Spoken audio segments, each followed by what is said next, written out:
Welcome in, one and all, to episode 5.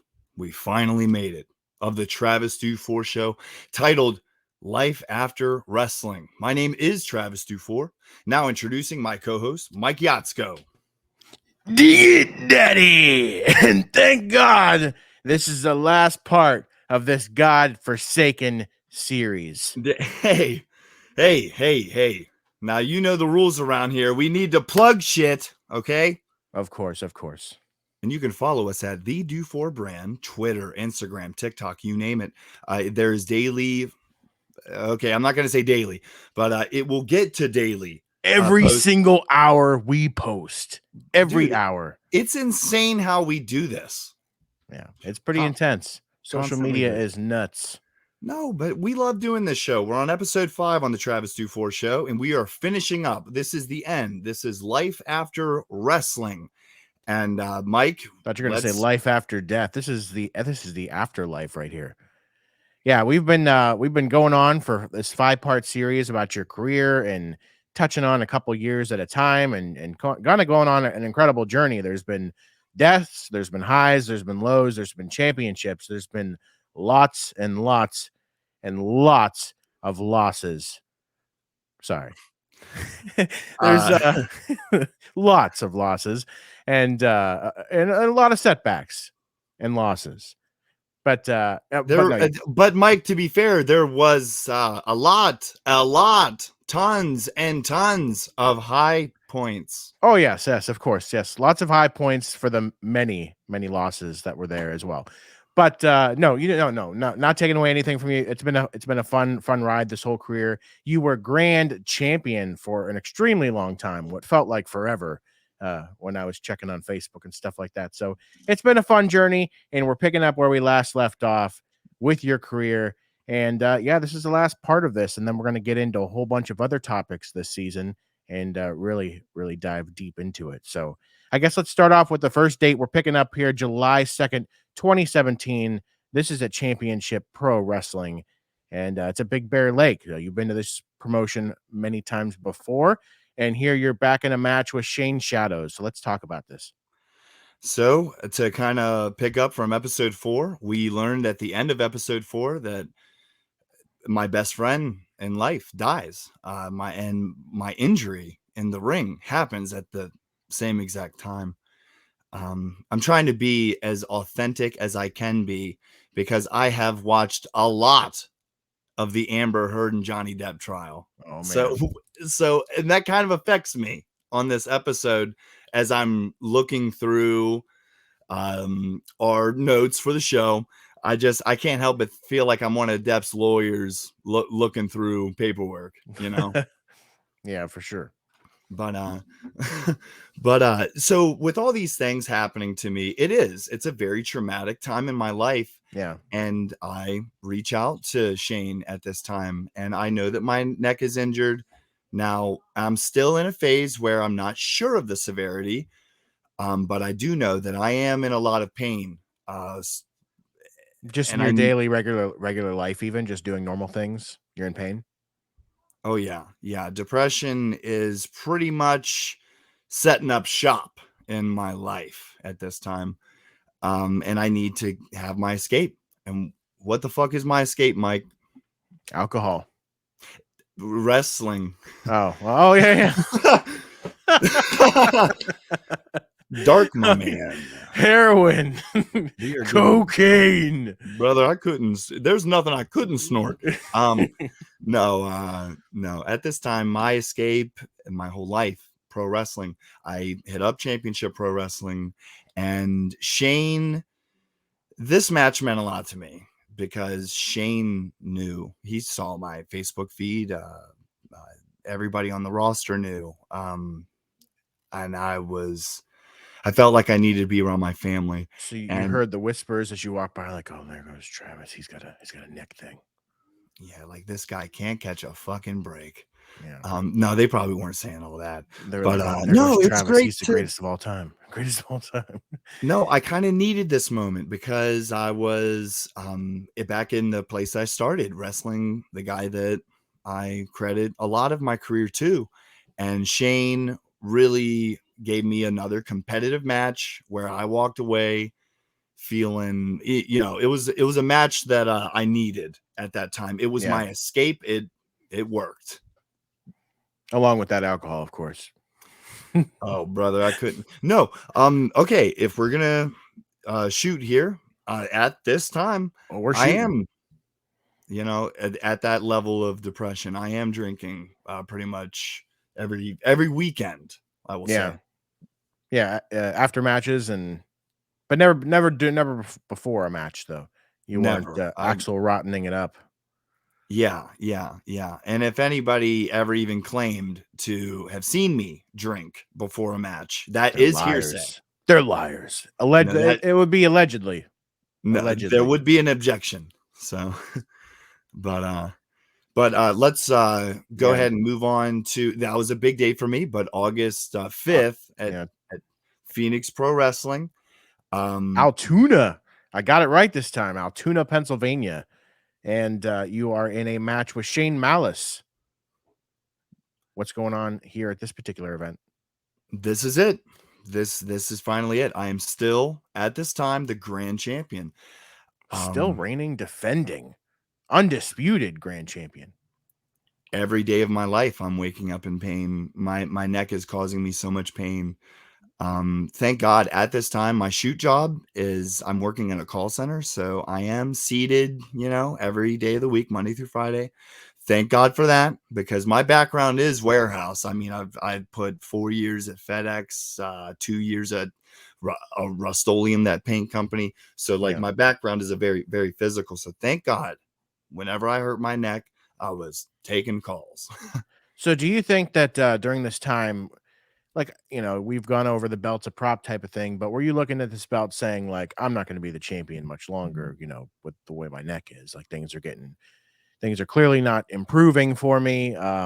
This reign might be coming to an end. Was that thought crossing your mind at the time? Every day. Yeah. Every So day. you were kind of on borrowed time to put My it that way. neck was telling me every day, brother, this is no joke. Whenever you fall on your back, I lock up and it hurts like shit. And you Did have you have trouble. anyone telling you should stop? My fiance, was telling me to slow it down. I know that my mom took that news hard. Um, yeah, there were people concerned about me Yeah. moving forward. But so now, August 5th, 2017, we are in Altoona. And this is a little bit of a controversial deal because the locker room was not told who was going over. And there was a couple guys in the locker room who felt like they were entitled to know who was going over in my match. Now, just to kind of peel the curtain back, there's usually like this big white board and it's got all the matches, underline names, who's going over. And whenever it came to my match, there was no underline. You're And exposing the business. well, I felt like I wanted to swerve the crowd. Um, the opening match of the night is Travis Dufour versus Shane Malice, non-title match. And And you said there so was no underline under your name, right? no underline. Nope. Okay. So that just leaves it up to speculation on who wins. Hopefully, the workers are looking at their match and seeing the name underline, and then they're going about their fucking business and putting together their match. Yeah. But there was actually a handful of guys in the locker room who took offense to what's about to happen. Interesting. So Shane Malice, Travis Dufour were in the ring. And now before the match, I have a heart to heart with Shane, and I tell him I've been friends with him for 7 years at this point, and he's one of my close friends in the wrestling business. And I said I couldn't think of a better person to drop it to. There was a couple guys in the locker room that were kind of bottom feeders, trash bag wrestlers, didn't deserve to be there. And but I'm not the booker for this company, Yeah. and I'm not going to politic and be like, brother, get this guy out of here. If anybody wants to You're live doing their your job. goddamn dream, Yeah. I just don't want to be that guy. But there was guys that would stir up drama in the locker room at this time. They don't currently work with the same group today. But either way, Shit Um, stirs. Me and Shane have this match. He beats me. It is advertised as a non-title match. He beats me. And my character, my gimmick, Travis Dufour, uh, the grand champion of a year and 7 months, just got pinned 1, 2, 3, Yeah. and my Can't believe it. ego, my ego is completely taken over, and I get on You're the just not microphone. accepting it. Well, I mean, it was an interesting way to spin it because now, and need I remind you, this is the opening match of the night, Yeah. not a title match, non-title. So the fans are thinking, okay, kind of a throwaway match. We kind of wish the title was on the line. That's what ends up happening. I tell them, Travis Dufour cannot be beaten in Altoona, Pennsylvania. If you get back in this ring with Travis Dufour, I will put the belt on the line. And crowd eggs him on. He gets back in the ring. We wrestle for another about 7, 8 minutes, and he beats me again. 1, 2, 3. Non-title still, right? Title was on the line. Title was on the line. I have now lost the grand championship. Finally lost it. Damn. 2 matches in a row. So 2 losses in a row. So your ego couldn't take it. You thought that you were going to win the second one, but you ended up losing twice and lost the belt too. But that was That all was the part. story. That was all part of the story, right? Yeah. Yep. So that was the story we told that night. I get to the locker room, and there's a guy who used to work for Vince McMahon in the early 90s as a backup Doink the Clown. A backup Doink. An understudy. There's been a lot of guys who's played Doink, and he approached me and said this to me and was like, oh, I work for Vince, yada, yada. And I did my research, asked a couple guys about him, and it checks out. He actually was on the payroll in 1991 or 92 For like a for week. Vince McMahon. For like a week or two. He approaches me after this match. Now, we have opened the show with a high-profile match, Travis Dufour versus Shane Malice, and it ended in controversy. Match got restarted. Titles on the line. Boom. New fucking champion. And New the grand champion championship is their world championship, right? Their main title. Correct. And okay, after a year and 7 months, we have a new champion. He's explaining this to me. He's like, what do we do next?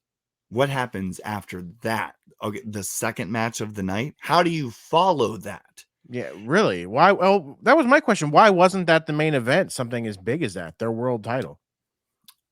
This is where my think outside of the box comes into play. And I don't think because if you remember in 2016, I had already beaten Shane Malice on a one-on-one title match. And I believe I beat him on 2 different occasions. Once in 2016, once in 2017.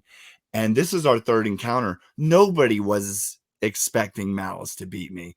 I think it was a very big yes moment. Travis has finally been defeated. Because people wanted to see you lose. That was part of the gimmick too. Is people wanted to see you lose. I was the mega heel. I was the Ric Flair. I had my Dufour Horsemen. I had these henchmen. My manager was a bastard. They saw me for a year and 7 months. They were getting tired of your ass. Yes. No, well, no, I wasn't getting no X-Pac heat. No. I didn't mean it in that way. I meant they're like, hey, they're ready for someone else to be champion. They're like, come on, this guy's just hogging the belt. Sure. But this whole deal, I never told the promoter that this was how the match was going to go. Wow. And that's why the people in the back had a problem with that. Interesting. And why Would do you have a think problem that with is? that? No, I mean, I wouldn't personally, but it's none of my business. Like you said, everyone should be focused on their own match. But I guess that's kind of human nature for us to get jealous of each other and all that other kind of stuff. Like, is that what you think it was? There was some jealousy there of your spot on the card and how trusted you were, maybe? Yes, because the guy who was making the accusations, shortly after I left at this time, he finally got into the promoter's ear and became the heavyweight champion. Oh, really? He became the grand champion. But he later on Snapchat asked a 16-year-old girl for a nude. You don't do that. Which ended his run with us. I imagine that would end his run. No, Canceled. we slapped him on the wrist. We said, brother, if you do it again, Swear to God. No, I'm just kidding. Brother, if you do, if we find the chat logs again, we're gonna have This to is a have you take a seat. Take a Pennsylvania-based seat. this is a Pennsylvania-based company. Now, if it was a West Virginia-based company, maybe we would have let it slide. Yeah. Well, No, maybe we I'm just would kidding. have. That's fucked up. Yeah, that's fucked up. But now I won't say his name. Say it. Say it. Nah, but No, we we'll go ahead and we keep don't name this drop. rolling. One of the biggest blessings in my life. Now, remember, we've talked about it. I'm in one of the darkest of my life. Yeah, On but something. October 15th, 2017, my daughter is born. Yeah, man, that's a huge thing. That's quite a blessing. To have a child and name is McKenna, and we actually have oh, you were ahead of me there. We have a photo. So this was day one, huh? This is after she was born. Yeah, about 2 hours after my only child in the world is born. McKenna Dufour. So that certainly puts life into perspective and changes the way you view things. I would imagine, right? She saved my life. So She she brought saved you my out of life. that dark place. Like that's you were going through that for a long time. Was it like wasn't it instant transition in a sense? Like you were like, holy shit, I have this new responsibility. I gotta focus on this now. Well, let me put dates into perspective for you. June, I learned that my best friend has killed himself. Yeah. June, July, August, September, October. So this is pretty Uh, fresh. Brother, 4 months later, my daughter's here. I am still in mourning, but now I have to be a dad, and I've never done that before. And it's completely saved my life. Yeah. That's good, man. Then next up, we have November 18th, 2017 at Elite Pro Wrestling Alliance. Travis Dufour competes in a 2017 Ring Wars Battle Royal. You want to talk Yeah. about this? Chat Well, me up, man. I want to say thanks to the Elite Pro Wrestling Alliance for letting me do this. My neck was messed up, but I was still in a world of depression, even though my daughter was born and alive, and that was uh, brought so much joy and so much happiness. Like I felt that void come, but it was filled whenever my daughter was born. Yeah. Um, but this company, there was a lot of guys in the wrestling community that was seeing what I was going through, and Elite Pro said, "It's just a battle royal. Come out, hang out with the guys, do this battle royal, go out to eat with us afterwards, and it'll be a good time." So that's what I did. And was it a good time? Oh man, felt good, brother. It felt good to put on the boots, get in front of a crowd, do my thing. And you had mentioned a part of you is still somewhat, your daughter brought a lot of positive vibes to your life and all that, but you said you were still a part of you, a little bit of lingering depression there because of this. Is that because the wrestling career, as you saw it, was pretty much winding down? Like you knew it wasn't going to be what it was because of your neck? Like you were coming to terms with it still? Well, at this time, it's only November of 2017.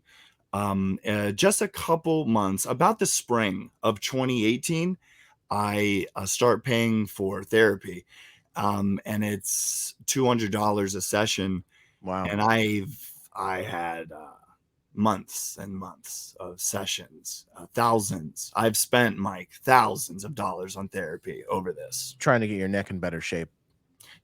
No, my mental health. Oh, I thought you were talking about physical therapy. Sorry. No. Okay, physical. Okay, so we're talking about, I'm mental not therapy. gonna I'm not gonna Bible thump right now, but I did find a Christian counselor. It was Christian based. Yeah. But man, that I wouldn't have spent the $200 a session, end up being thousands, if the man who was my counselor wasn't getting through to me and helping me see through the darkness. Because brother, my best friend is dead. My wrestling career's over. I want to nail that home for all the listeners. This tanked my life mentally. Yeah. It's But unfortunate. November 18th, it was a chance to step away, and now we are moving on to Mike, December 30th.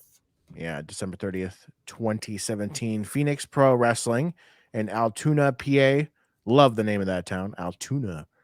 Travis Dufour versus Tyler Caton versus Sherrod Hall versus Shane Malice versus Manchild. This is a fatal 5-way match. So, what's how'd this match come about, and why are you involved in this? You know, your neck's killing you. Why are you doing this? The promoter for Phoenix Pro Wrestling, for AON, for Eclipse Wrestling, he has had my back since the day he's met me. He has pushed me since the day he's met me. And I was having personal conversations with him at this time too. I was reaching out to a lot of people at this time in the wrestling community about my mental health. And this was another occasion where I was put in the ring with Tyler Caton. Already wrestled him, one of my best friends in life. Sherrod Hall, already done a program with him. Shane Malice, already done a program with him. Manchild, wrestled him at the Curve, wrestled him a million times. Mike, if you're noticing, I'm only in the ring with guys I trust. Yeah, you don't want to be involved with somebody that might hurt you further than you are. But on this night, Manchild wins the Phoenix Pro Wrestling Grand Championship. Oh, so this was a match for you were wrestling for the belt again. So the Yeah. people might have thought that you actually had a chance of regaining that grand championship. Because for the crowd watching this, they don't necessarily, or do they? Do they know how injured you are? Like, is that known, or is that kind of hush hush? If you are on my Facebook, which there are 3 notable like families that are on my Facebook, they'll see the posts. Um, but other than that, no, it's I'm not getting on the microphone announcing, guys, I'm fucking hurt. I can't do this no more. This is a tough business. I didn't realize. Have a good day, and I just walk away. My bad. I actually do. I make a Facebook post, which we'll go ahead and lead into that. Mike, if you wanted to either Conrad it or mic it up, that's okay.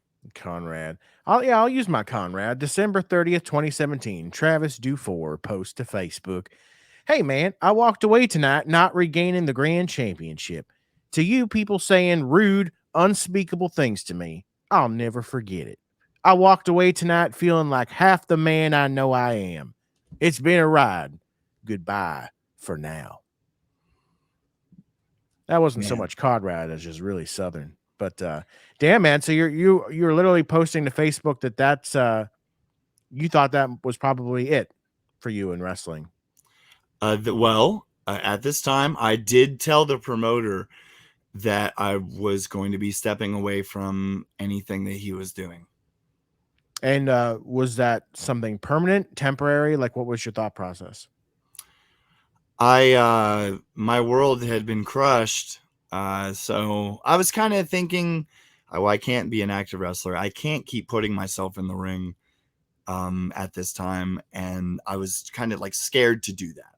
So, with that being said, I didn't want to just get out of the wrestling business completely. I flirted with that, but there was a couple rumblings from Simon Shadows and another guy I knew, Brandon. I won't say his last name. These 2 guys ran a company called West Virginia Wrestling just a year before this, and it wasn't.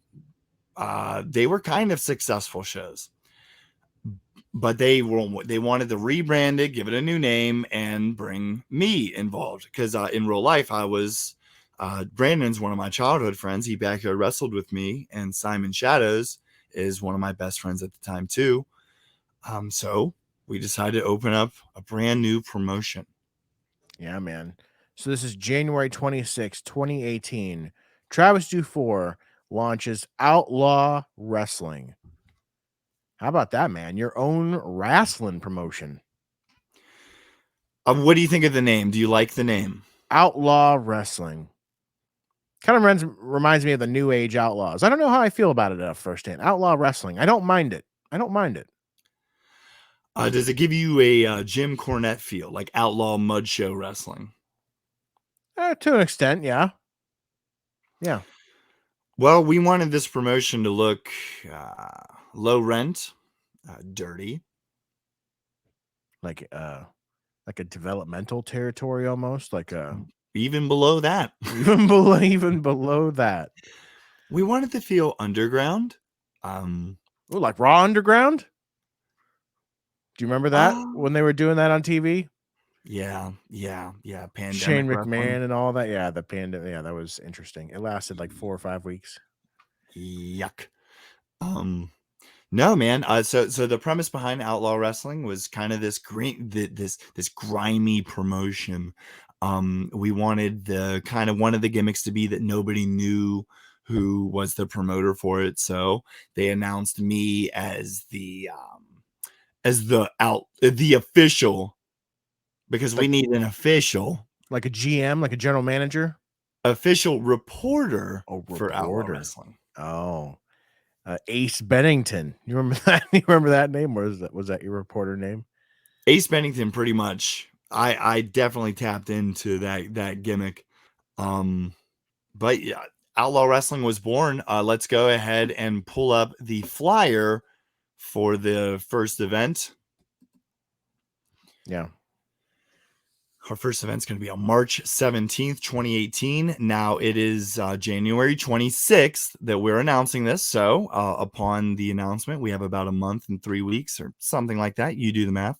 But the big kicker for the event is that former TNA star Shark Boy will be the headliner.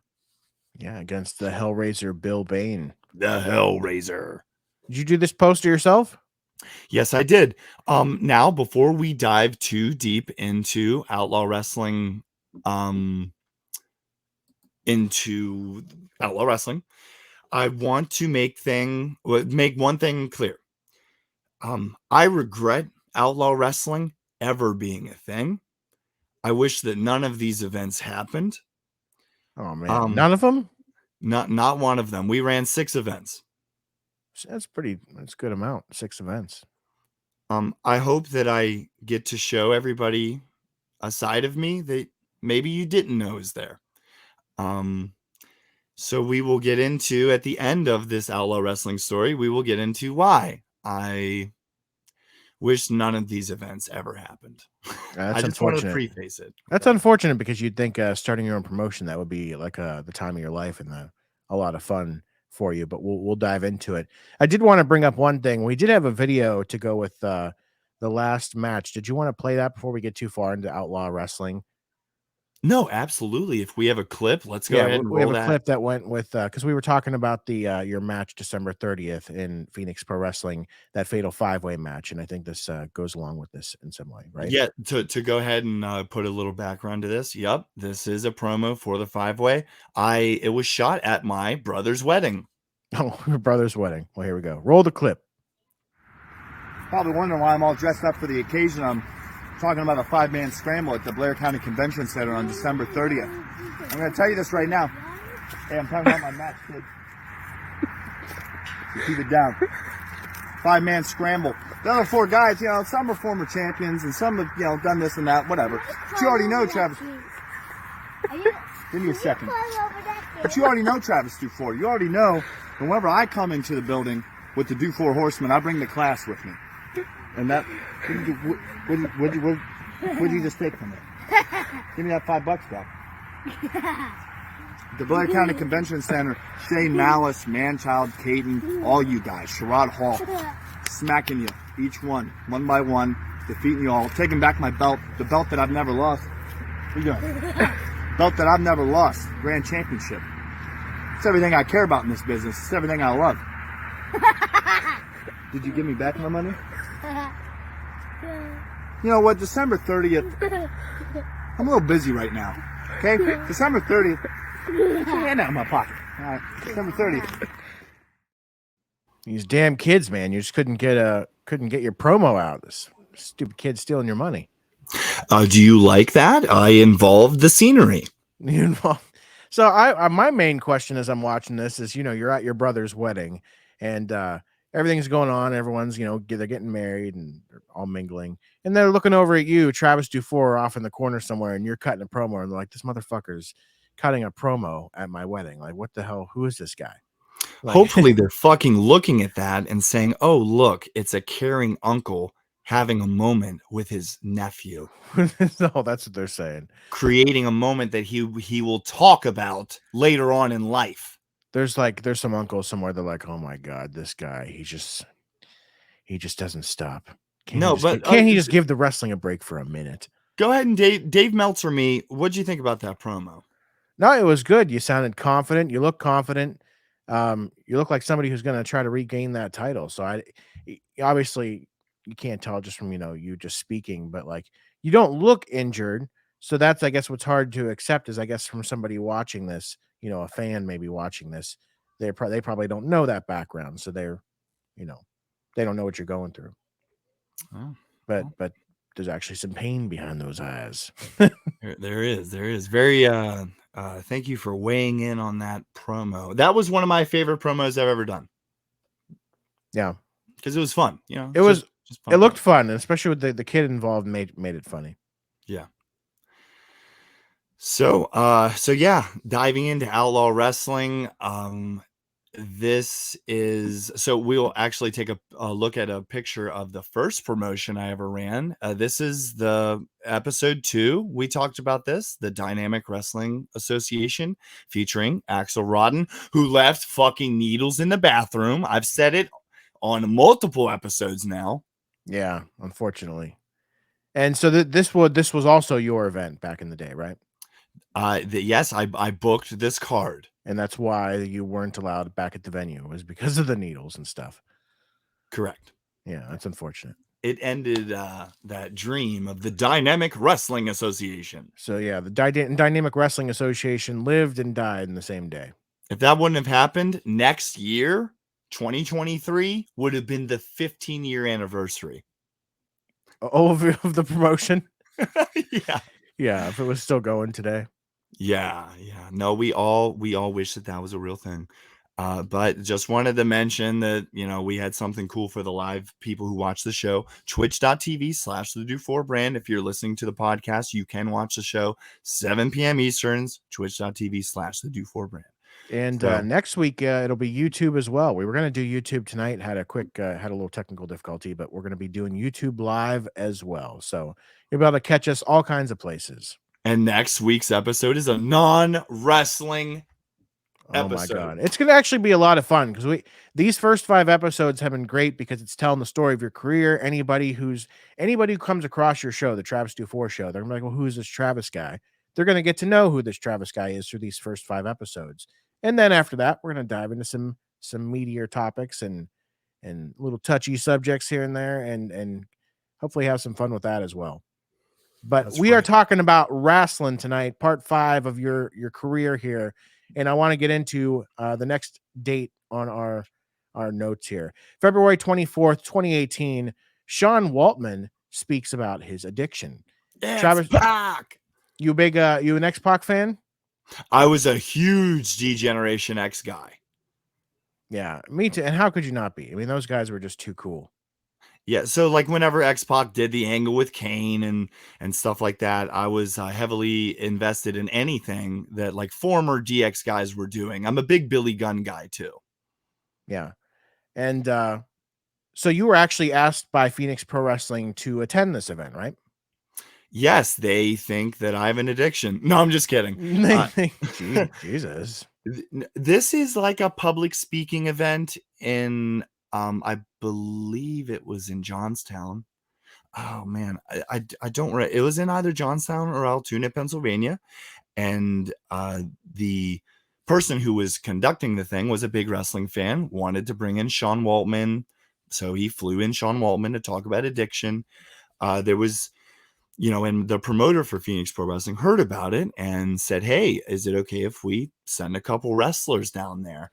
And the guy who was running it didn't really care. Yeah, it's called Breaking the Cycle. I'm not sure if they're around anymore, but that is the flyer for it. What do you think of the flyer, Mike? It's a little, it's interesting. It's a little bare. You don't think it catches the eye, huh? Yeah, I don't think it catches the eye. I like the Phoenix Pro Wrestling. Ugly. I don't think it's ugly. I just don't think it catches the eye as much as some of the other ones. I don't like the orange color. I think it is. I like the Phoenix Pro Wrestling logo though. That's pretty cool. Why are you going to tell me you did this flyer and then I'm going to feel bad? I did. I fucking put my heart and soul. It took Oh, me about 3 weeks, Jesus. and I'm colorblind. Did Okay. I say that I didn't love this flyer? Because what I meant was I love it. Obviously, it's great. Let's fucking move on. So this is a picture of me and Sean Waltman, and my fiance is in the picture as well.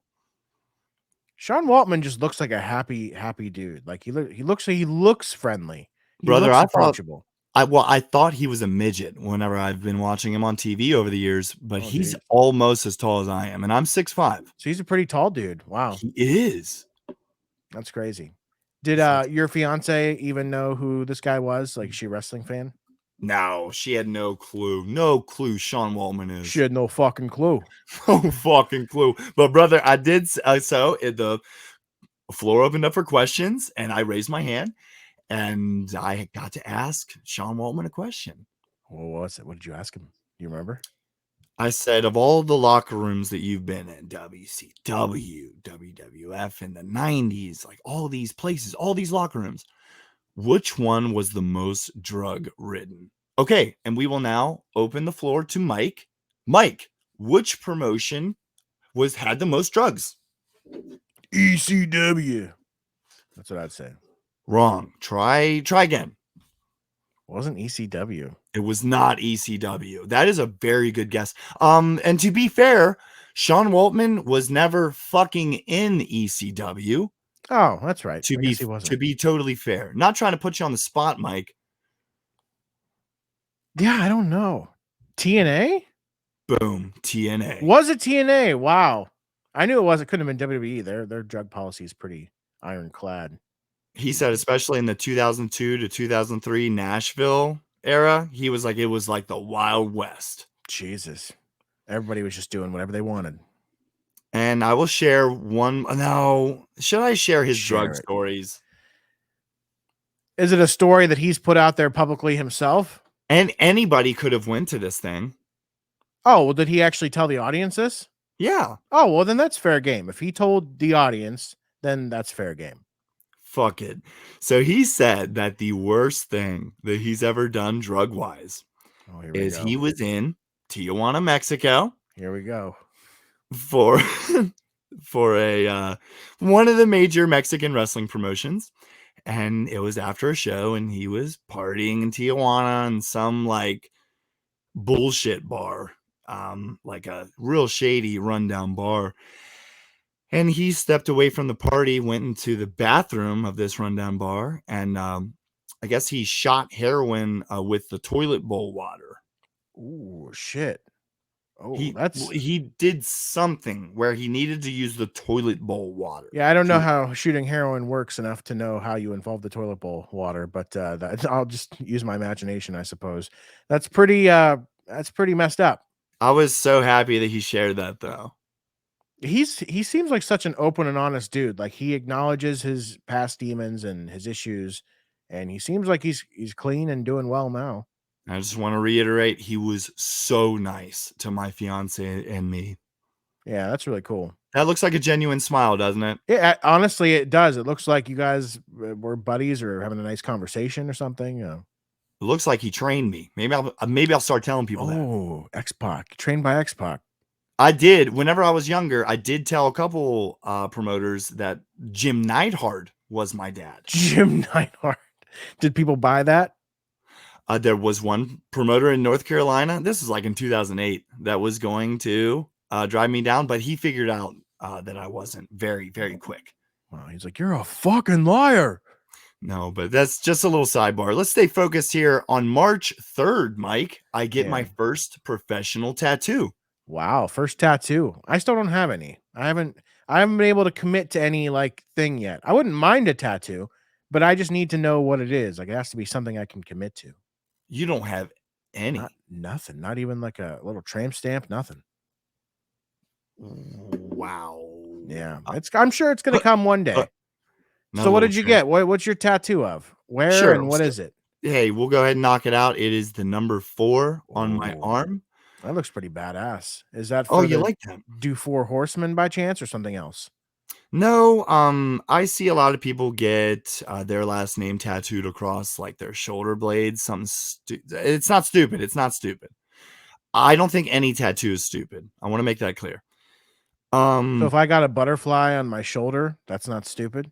Not like, dude, if you got Yatsko across your knuckles, like There's not enough knuckles for Yatsko, but I get what you mean. But what I'm saying is, I didn't want to get my last name physically, like Dufour, on me, but I wanted something that meant Dufour. So I just got the number 4 and like a graphic style, and I got it tattooed on my arm. Yeah, they look like heroin needles making up the 4.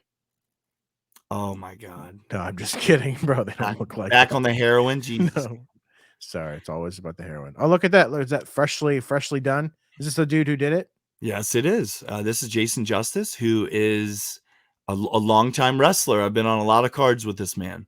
Do you still like your tattoo to this day? I love my tattoo. Yeah, it's well done. I need to get it taken care of soon. It needs to be filled in, Like not filled touched in, up or but just whatever. yeah, it's kind of faded just a little bit. That Yeah. was 4 years ago. Yeah, it's probably time to add a little bit more ink and freshen up the color or get it more vibrant again. Yeah. So, you want to talk some wrestling? Hell yeah, man. March 3rd, 2018, Outlaw Heavyweight Championship is revealed. So you have a championship belt for this promotion. Let me guess, you're going to put the strap on yourself. I am actually not going to be an active talent for this company. No, that's a good thing. I'm just the reporter. Let's take a look at this belt, though. We got a picture of the championship, Outlaw Wrestling Heavyweight Champion. Tell me a little bit about this belt, how it was created, who made it. Yeah. Sure. Of all 3 promoters, Brandon was the one who found. You'll have to ask him. He found it through some venture. And it doesn't look Wait, bad. he found this belt as is, saying Outlaw Wrestling Heavyweight Champion. No, he reached out. From my understanding, he did reach out to like a custom title maker. Now, this belt did not cost no like $2,000. This is about a $200 belt, maybe less. It still looks nice though, and I noticed No, here yes, the details, the guns. I like the guns crossing and the eagle wings above. And then I can't tell what the side plates are, but is it like is there a heart or is it something else? That's a bandit with the cowboy Bandit. hat. I got you. Yes. It was hard to tell. Oh, Bandit. That's like, yeah, it's a pretty sweet title. I mean, pretty well Thank you. done. Yeah, I Yeah. actually dig it. I dig it. And I did not realize that this is also the Winged Eagle belt. The Winged Eagle belt. Yeah, there Yeah. was an eagle wing up there.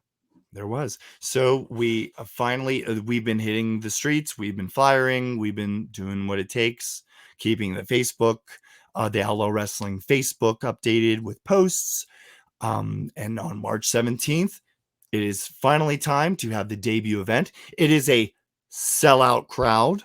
Sellout crowd. And this is at the Shenandoah Community Center. Did I pronounce that properly? Shenandoah? Yeah. Do you want me to describe the building to you? Yeah, what's this building like? It's it looks like it's uninhabited. Oh, The front of the building has very broken concrete steps that looks like it hasn't been maintained or touched in years. interesting. The parking lot is pretty much half grass, half gravel with So a little lots of rundown. this place is a shithole, Mike. Hey, but it's a place that you found to book your show. So was it the only place in town that would accept the show or accept you as a new promoter or what? It was free. This building was free. It was free. There you go. We gave them a deposit of like something like $90, something like that. Not even 100. Cheapskate. Well, but as long as nothing broke inside the building, like they could fucking tell, then you get your $90 back, and we got our deposit back every event. That's good. So this is your first event. You're going into this. You're a promoter now. You know, it's a different mentality than being an active wrestler. Are you excited for this? Are you nervous? Like, are you thinking about all the ways this event can go wrong, or are you mostly thinking about this from a positive mindset? Well, I'm very excited. Oh, very excited. As far as my role goes, I am pretty much a money guy. Pretty much. The costs are getting split 3 ways between me, Simon, and Brandon. But I wanted to make it very clear from the beginning that I wanted Simon to book these cards. I wanted him to book them from top to bottom. I didn't want to have any say in the booking. And why is that? Me and Simon have similar dreams. We both want to be bookers one day. I felt like because of my mental health, it would be nice to be involved financially, help run it, just be a part of wrestling still. And also because that's a strong suit of yours, right? Managing money. Yeah. Yeah, we were talking about that the other day in a personal conversation. So yeah, not bad with money, especially at this time. I am working at this call center still, making pretty good money. So it's enabled me to kind of finance this thing. But I remember the event going very well. Shark Boy versus Bill Bain happens. Now, real quick, there is an incident that happens between one of our matches, between Shane Shadows and Rocky DeCola. Shane Shadows is the guy who trained me. He's kind of a hothead. He just lays his shit in. A lot of his shit looks really good, and everybody knows that. Rocky DeCola backed Shane Shadows into the corner at the very beginning of their match and gives him a hell of a headbutt. Wow. Splits Shane wide open in the center of his forehead. Was it an accident, or is he trying to hurt the guy? Total accident. Rocky is so excited about this match because this is a situation where Rocky's been wrestling a long time, but he's never wrestled Shane Shadows. Yeah. And Shane Shadows been around a long time, 20 years at this point. A lot of guys want to wrestle Shane. And so it was two guys who had been around a long time, had never wrestled each other. So we wanted to give the fans something like that at Outlaw Wrestling. Something a little new, a little fresh. And Rocky fucking blast him right out the gate, and the match ends maybe a minute later. So it ends early then. Yeah, my memory is fuzzy about how the match ended, but Shane went ahead and rolled him up pretty quick to get out of there because so he was pissed. His wife is standing at ringside near commentary, near a table.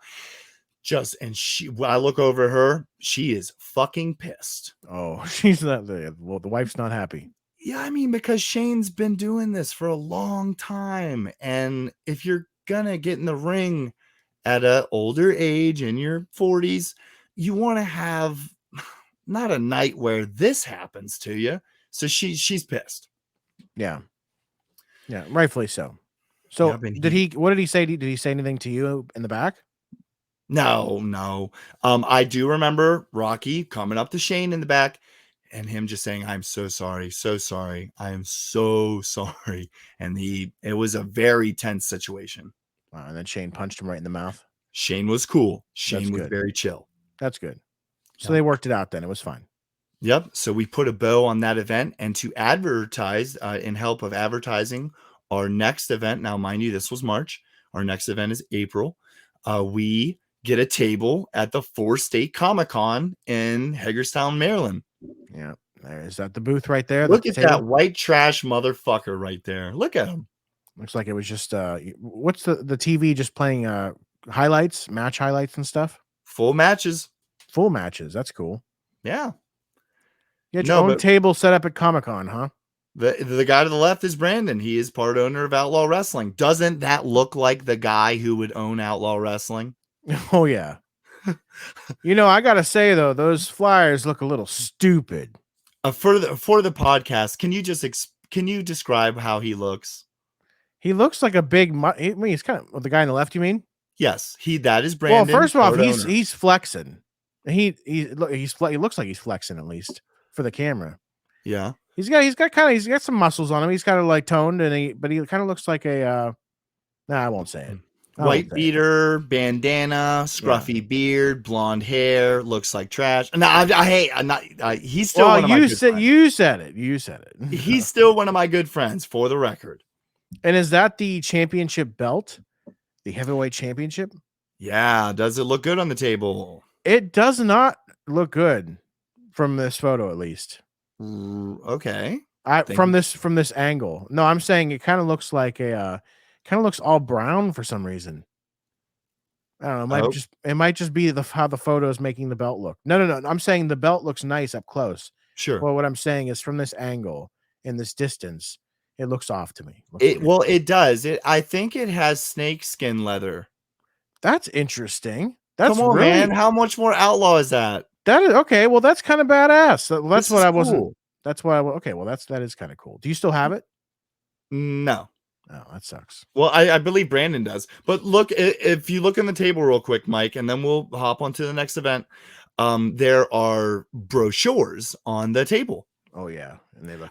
I had spent like a day and a half just grinding on making a really cool brochure, and it was a trifold brochure that talked about the talent, and it talked about where we run shows, and like it was a you were going all out. Yeah, you were pulling out all the stops for this thing. I had never seen another promotion do this, so I thought it was important. Yeah, something different. Did everyone like what you were doing here though at Outlaw Wrestling at your little table? Did you run into anyone who maybe didn't like what you were doing? Damn, I was just about to move it on to. Yes, an incident happens. Now, for the record, I was not there. The people that you saw in the picture was the promoter, and the other guy was a very young guy, very happy to be there, having his first matches. So he came out, helped us set up at the Comic-Con and all that. And there's somebody holding the camera. I don't remember who that was, but there's only 3 people representing Outlaw Wrestling at the 4-State Comic-Con. Here comes former WWE star, Tough Enough trainer of Tough Enough fame, MTV's Tough Enough, Al Snow. Al Snow, Mr. Head himself. He takes one good look at our Outlaw Championship, our little brochures. Oh, look at the TV showing the event. Takes one look at it and looks at Brandon and goes, "The fuck is this?" That's how he opens. Fuck is this? And Brandon's excited. It's Al Snow. He's a lifelong fan. He knows Al Snow. He's like, "Al, this is Outlaw Wrestling." Yeah. So he's like all proud, sharing it. And then what does Al Snow say? Al's like, "Well, your belt looks like shit. That looks like really cheap material. Looks like a really thin plate on there. That looks like garbage, something you'd find in the trash." Jeez. He picks up the brochure, tears it apart. He's like, "There's a spelling error here." He turns heel. He's just turning full blown heel. Piece of shit. Wow. Why did he have to? Why do you got to tear up a brochure though? Like you could shit on the brochure and not tear it up.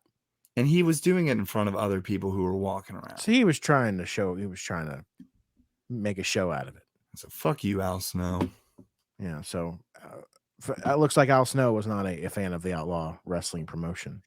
No. But moving on to our next wrestling date here on the notes, April 14th. Oh, April 14th. That's my birthday. Oh, really? You should have came down for that one, dude. You should have came down. April 14th, 2018. Another event is announced, or this is the event. Yeah. So, April 14th. Yeah, let's go ahead and pull up the poster for the event. Yeah, so the event is on April 14th. I dig this poster. I like the brackets. Thank you. This is a tournament. Yeah. Tournaments are fun. So talk to me about how this tournament came to be. What's the tournament for exactly? Well, we decided to have a tournament in the first place because our first event sold out. I want to give full credit to the wild man, Robbie Page. He was booked on every one of our cards, I believe, except for the last. But at every one of our cards, he sold anywhere from 30 to 50 tickets, just Oh, him. wow, that's no small amount. He was filling up. He was putting the work in. Yeah. But for our second event, because of our sellout show, we decided to be a little ambitious. This event is called Crowning a Champion. It is a 2 events in one day spectacle.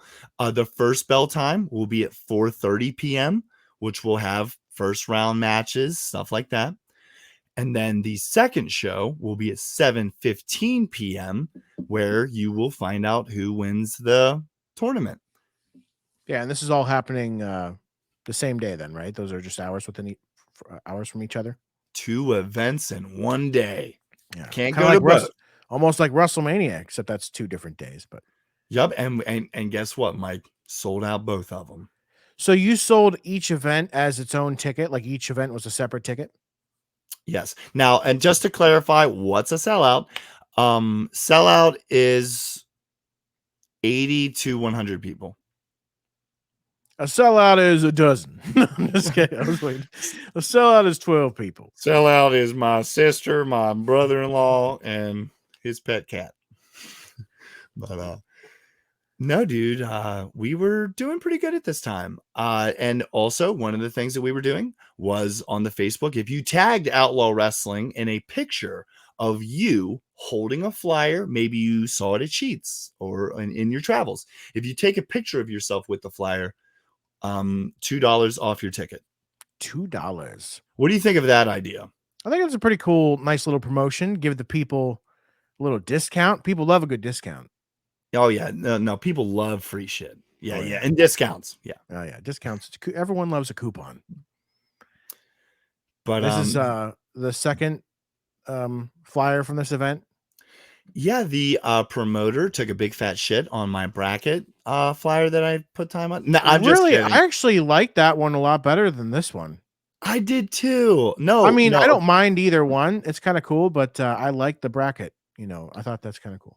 Okay, so to just keep it on the bracket for a second, I made that flyer, and Simon and Brandon respectively, they loved this flyer, but they wanted a more neutral flyer with more of the talent on it, more of a traditional flyer, so to put around town. But our social media graphic that we were using was the tournament flyer.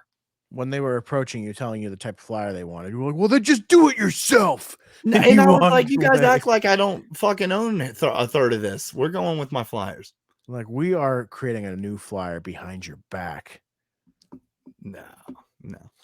All right, but moving on, local promoters for Eastern Panhandle Pro Wrestling, gotta love that name, come in support of local competition. So talk to me about this. We got a photo with you with the thumbs up. Who's this guy with the thumbs up? This is Harlan Kano. He was the promoter for Eastern Panhandle Pro Wrestling. Nice. And so this is a promotion that you've a new one, or they've been around for a while, or what? I had never worked for them. They had been around at this point for about 2 years, maybe 3. They had been running regularly every month. They heard about Outlaw Wrestling coming in, and one of the politics behind wrestling is sometimes the promotions will go to war with each other, take shots, try to take talent, rip down each other's flyers, shit like that. And I made it very clear to every promoter that I talked to about Outlaw Wrestling, because I had conversations with Harlan Kano, with other with ATCW, with the local promotions. And I said, listen, I want to see your dates, and I will try my best not to book shows on your dates. Yeah. That seems like good business, because obviously you don't want to overlap. And to take it a bit further, this guy Harlan Kano, and not pictured, another guy named Titan, who was also in the office for the same promotion. They both paid for a ticket and watched the first event of the day. They didn't come to the 7:15 show. They watched the 4:30 event. Oh.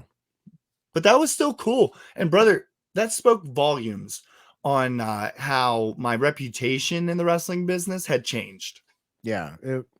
Night and day, pretty much, because you went from like having trouble getting bookings, taking bookings just wherever you can get them, to you being the grand champion for a year and 7 months, to you actually creating a bit of a name for yourself and a reputation. So, and that's always a good thing. But We yeah, got our next Outlaw Wrestling event, May 19th. Ooh, May 19th. Kane's holiday, May 19th. May 19th, 2018, the next Outlaw Wrestling event, and here is the poster for it. This is a cool one too. Did you make this? I did. Yeah. A 6-man tag team action. Teddy Long would be thrilled about this card. The big story on this card is Bill Bain is the Outlaw champion. The finish of the tournament was that he beat Hoss Leonard, this big 400-pounder, and we are continuing the Bill Bain and Hoss Leonard story. They have a one-on-one match on this card. Do you think Bill Bain was a good champion for you? I thought he was a great champion. Yeah. He did everything that we asked him to. He cut promos. I really enjoyed working with Bill at this time. Yeah, that's good. Moving on, we got. Do you want to say something else to that? No, by all means. Let's Okay, go ahead and so the May 19th, Bill Bain wins, and then but the big thing here is that we are building up to hopefully one of the bigger events that we're having, which is the July 13th show, which is a Friday. Are you on the card? Oh no, you're a special referee. I see, Travis 24. Yep. Well, on the May 19th event, it was announced that the Stro, former WCW star, which before we continue, Is he a former WCW star? I've never even heard of that name. You. See, I've never even heard of the Stro. And I've heard of some crazy cats, like crazy characters, like from, I don't know, the guy that tripped over himself debuting, like the Shockmaster. I remember all the characters from WCW, but not the Stro. So chat me up about this dude. So first it was Rockin' Rebel. Now it's the Stro. Now I had a match against Pitbull Gary Wolf. Was he not in ECW? Oh, Pitbull? No, he's a name. Okay. That's a name. Yeah, okay, I can agree there. Pitbull Gary Wolf. Jesus Christ. I just can't give you any credit. Sorry. Well, we have strong ties with the Stro. He was the Maestro in WCW, and we, everywhere it's advertised, former WCW, the Stro is coming. And you don't like that. I just think, I just got a text from someone else who's listening, Glenn. He said, I guess he knows the Stro, so maybe it's just me. Maybe it's just me. See, piece of shit.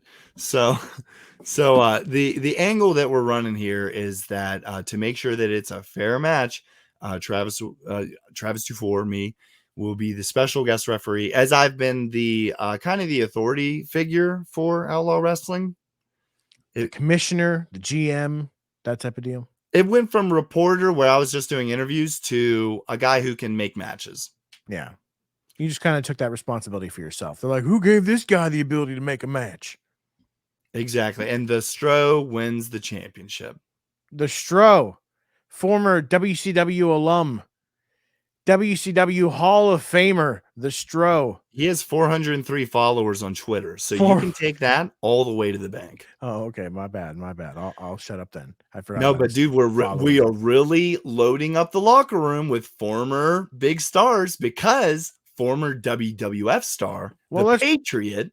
Oh, the Patriot. Okay, we're moving on up on the card. You may remember Patriots matches with The Rock. I don't remember them personally, but I'm sure they happened. Tons of matches with Rocky Maivia. Tons. On what? A house show somewhere in Kentucky? I don't want to goof Patriot. Real name, Tom Brandy, does the Patriot gimmick. He came in, did awesome business for us. He showed up at the July 13th event, not booked on the card at all. He was wrestling at a different card 20 minutes down the road, knew that we were doing business in August, drove down and cut a promo for us. So he was James Ellsworth. He was the Well, I James. don't want you to ever on the Travis 24 show He was. ever mention his Do, name. do you remember that guy that he was like trying to get? Well, I won't say his name again, but he was getting himself on your card that one time. He was like, "Listen, man, you're gonna book me in a match. You're booking me on the show tonight." Yeah, So he he was. basically he did that. He pulled that. Yeah. But this was welcome. This was No. more professional. Yeah. Man, you've completely thrown me off. I'm just. I wasn't expecting to hear Ellsworth's name tonight. I just that's the first thing that popped in my head because when you were telling me that story on a recent episode, go take a listen if you haven't listened to it. But you were talking about him and how he just came on and said, "Well, you're booking me on this show tonight, whether you like it or not." And what's are you saying the Patriot did that? No. It's what popped in my head. Obviously, Patriot's a more respected gentleman and not in the same line as Mr. Ellsworth, but no, that just it popped in my head and it was kind of funny. Couldn't agree more. But so we're doing business with the old Patriot, of course, and the gimmick is that he's attacked in this promo, and somebody steals his mask. Oh, that's no good. Yeah, so there's a mystery thing that we're putting on social media. Who stole the Patriot's mask? Find out at the Indie Mania. We announced Indie Mania. Indie Mania. That's gonna be your next event, I take it. Yeah, we're thinking at this time that it may be the last event that we run, but we kind of see. Well, we lose our building. The Shenandoah Community Center gets condemned. If you could imagine that. I was going to ask who's doing heroin this time, but the building's condemned. Apparently, it rained a good bit one night, and it flooded the Shenandoah Community Center. And it should have been torn. It is actually, as of today, it is torn down. It's gone. Oh, interesting. Wonder. So you did all your events that building then? Yeah. Yep. At this point, yep. But just a little side note here. August 6th. Yeah. So this date. You perform some stand-up comedy because you are an aspiring comedian now. That's something that you want to do. You're hoping to do some more dates in the future, and you're doing it for the first time at Joker's Tavern. You're doing a stand-up comedy routine. Tell me about this and how did that go? Well, I'm seeing a couple guys that are wrestlers like Corey Bush, Nick Tide, Griffin. These guys have been in the wrestling business since I've started, and they're in their later years too. And just out of nowhere, I see that all three of these guys are starting to share stuff on Facebook about them doing stand-up comedy right in the town next door. And I was like, damn, I don't know, dude. I've always wanted to be a comedian. I grew up on Jim Carrey, love Jim Carrey, love his your stand-up. dream, bro. Yeah. And I took a little bit of time out, wrote a couple jokes that I thought may be funny and tried it out one night. And in your experience after doing them, were they funny? Well, we do have we will have a whole episode this season on season 1 of the Travis Do 4 show on comedy. So I don't want to get too deep into it. But I will leak one thing, like it's a real leak. Whenever I was heard working heard it here first, folks. Yeah, this is an exclusive. Whenever I worked at the casino in my shoot job, as a security officer, we had talent come in. People like Carlos Mencia, other major comedians would do events at the event hall. And I asked my manager if I could do the comedian shows, if I could be the security for them. So, I mean, I've seen some great comedians, some great acts, very close. And I have also talked to a lot of these comedians as well, which we will dive into my comedy journey. But I just thought it was cool in my research that on this date, on August 6th, 2018, that's the first time I ever did stand up. Your first routine. Yeah, we'll dive more into that when we actually do that episode. Then I'll want to know like how you felt during it, how you felt before and after, and all kinds of questions I'll have. But we'll get to it then. And stand-up comedy is fun. It's just a great time. I remember I've been to a bunch of shows from Sebastian Maniscalco. I don't know if you've heard of him, but he's hilarious. Wow. Dane Cook, Tim Allen.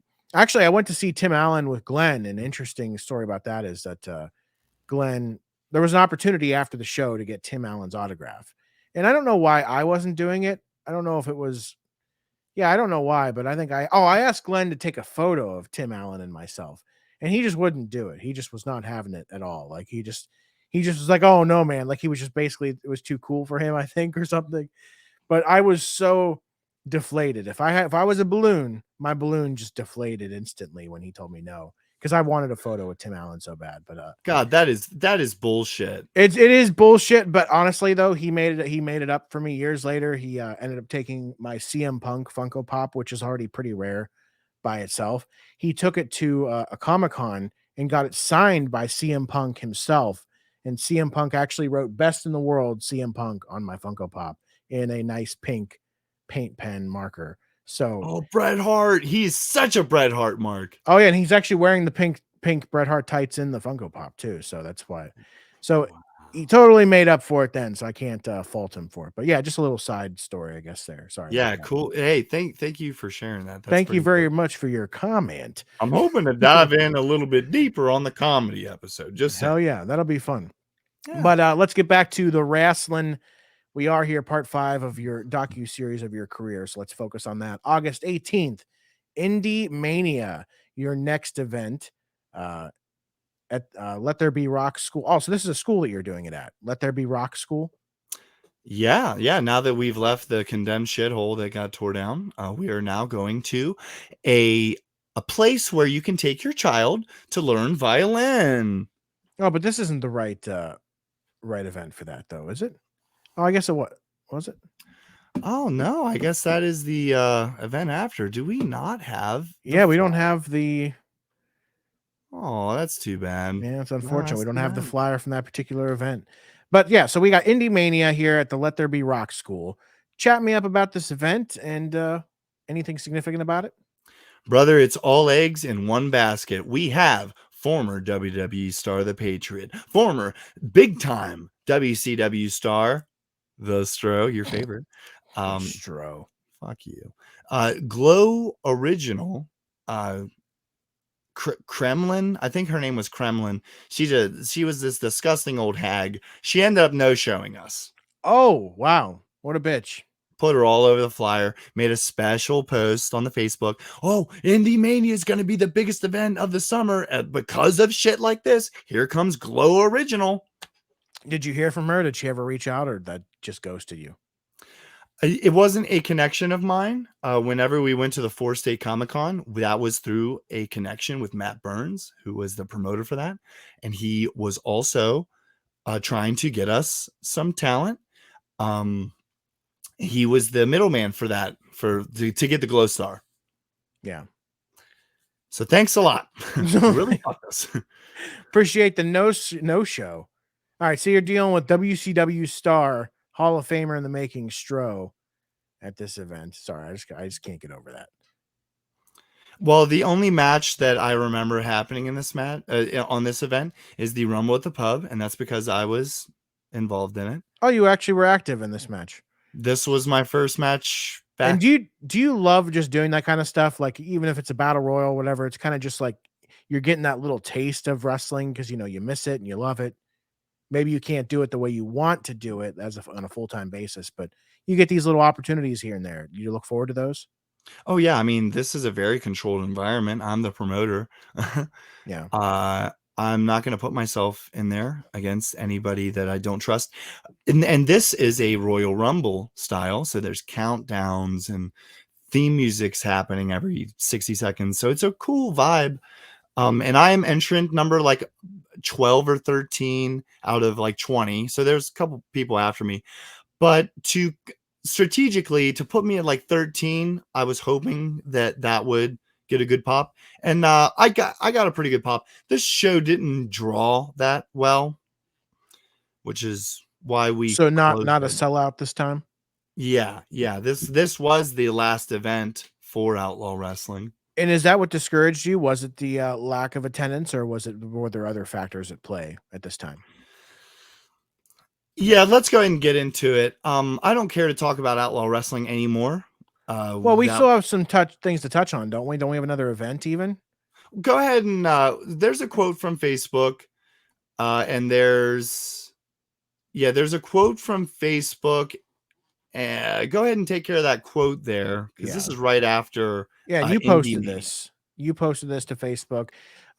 If you attended Indie Mania, you witnessed the in-ring one night only return of Travis Dufour. This was the first time I put the boots on since December 2017, and it felt amazing.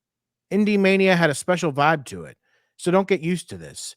Back to the inactive roster I go. Winky face. That's right. So you're giving the fans a little taste, and if they weren't there, they missed out. It was just over. Yeah, I'm But kind of painting a picture that I'm done. yeah, Now, one cool thing that really happens now, and this is all by design. At this time, I am in talks with Phoenix Pro Wrestling about a return. like an actual full-time return, or what kind of return? It's going to be interesting. This is another brotherhood moment. I told the promoter for Phoenix Pro Wrestling that my mental health was all-time lowing. Yeah. And it kind of had it had a little bit to do with this too. Let's go ahead and tell my final outlaw wrestling story. This is why I fucking wish none of those events happened. The second to last outlaw wrestling event, the last show in the Shenandoah Community Center. It's at the end of the night, and I'm handing out paydays. I'm going to really peel back the curtain for you, Mike.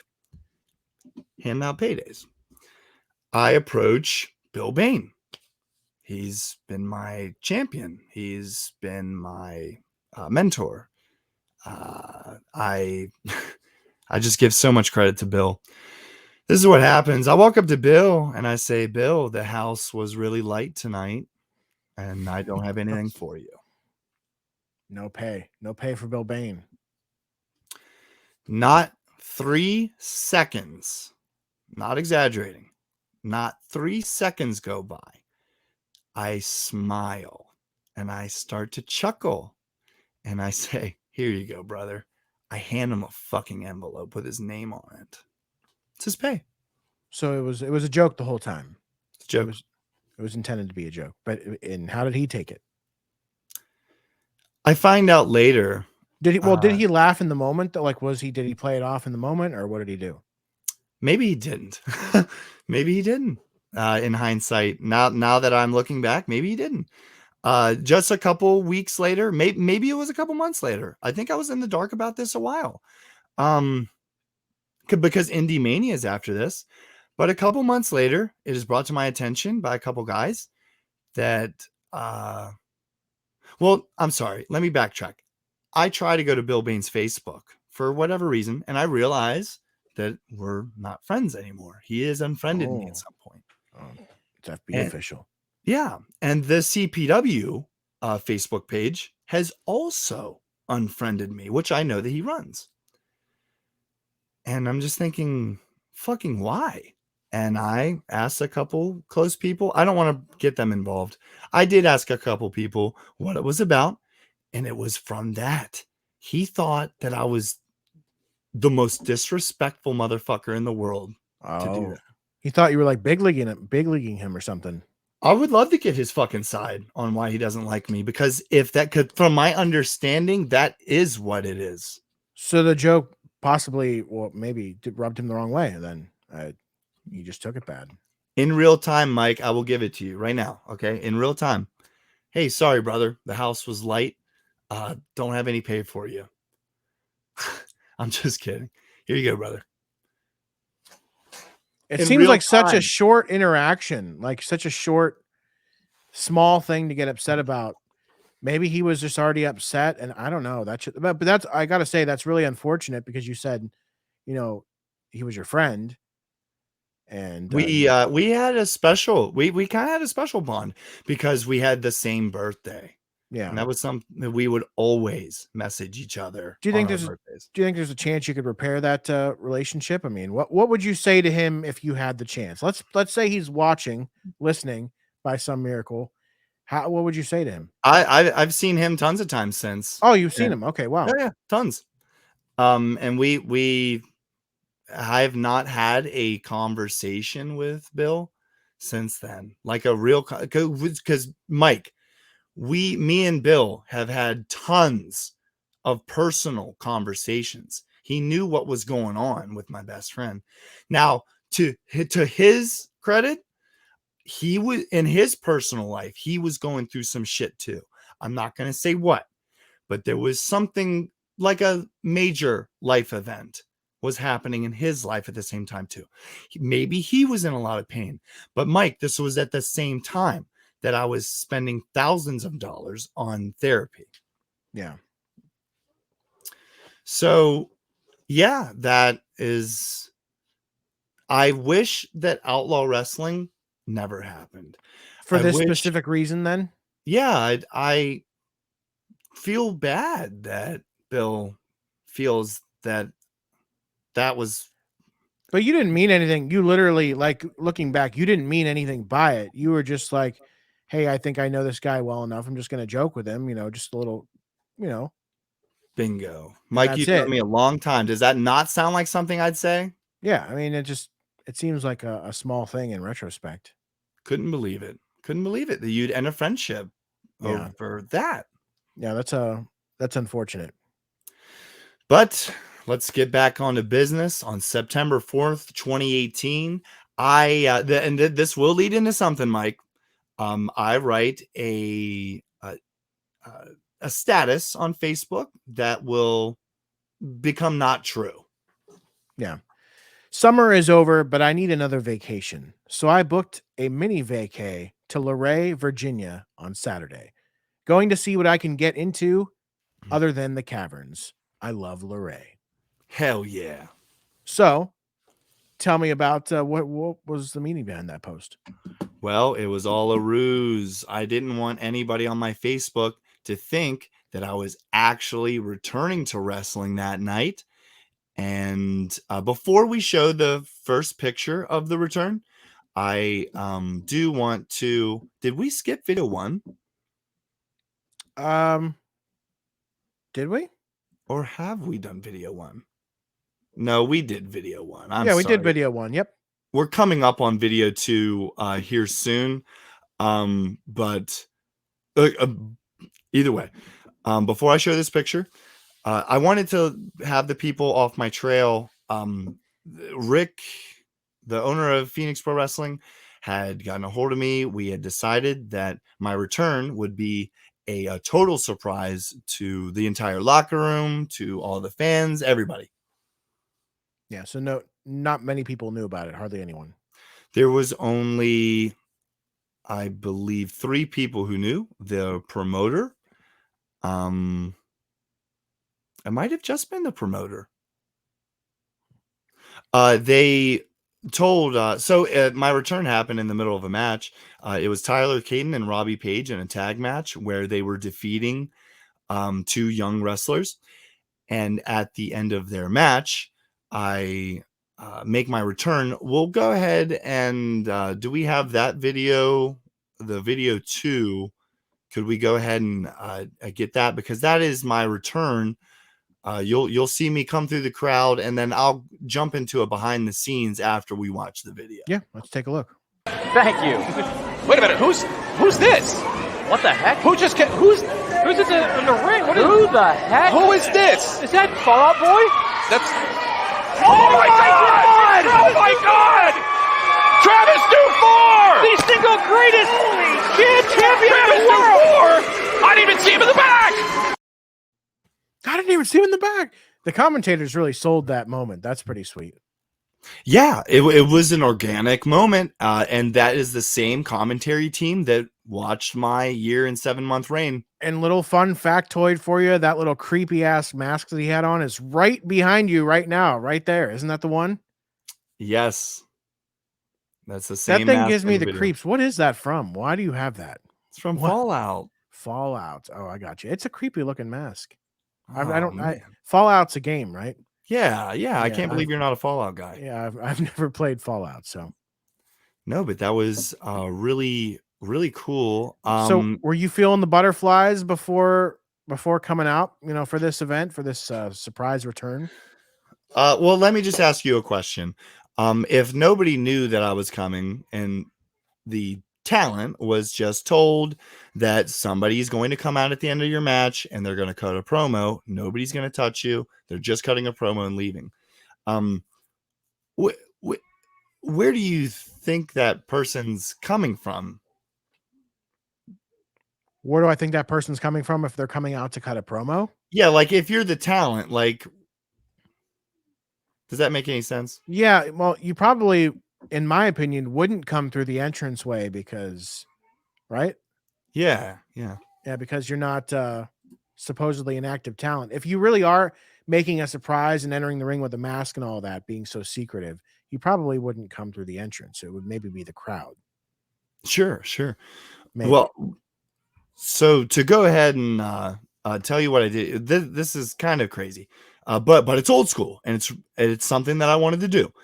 I went ahead and got in my car that day, a little bit later in the evening, and I made my way to the event. I was in the parking lot of the event as the first match was happening.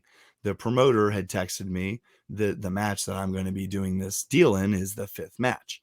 He is talking to me the entire time this is going on. Yeah. And so I get there. I don't see anybody really walking in the parking lot. I feel pretty incognito out there. And so it comes time. He texts me. He says, all right, they're in the ring now. I will text you whenever a pinfall happens. If there's a 3 count, he's texting me. Okay. I go ahead and get out of my car because I know that the match is happening. I get to the door. I got a hoodie on. I got the whole 9 yards. As you can see here, this is how I look. I'm pants, jacket. I'm covered. Did you have the mask on in the parking lot or did you wait to put that on? I had it on in the parking lot. So if dude, that would have scared the shit out of me if I came across you in the parking lot. I hate that type of shit. I hate the masks like that. Driving down the highway. Oh my God. Yeah. But dude, this was really cool. Because I came through where people were standing in the lobby and stuff with this mask on. Just was just walking fast.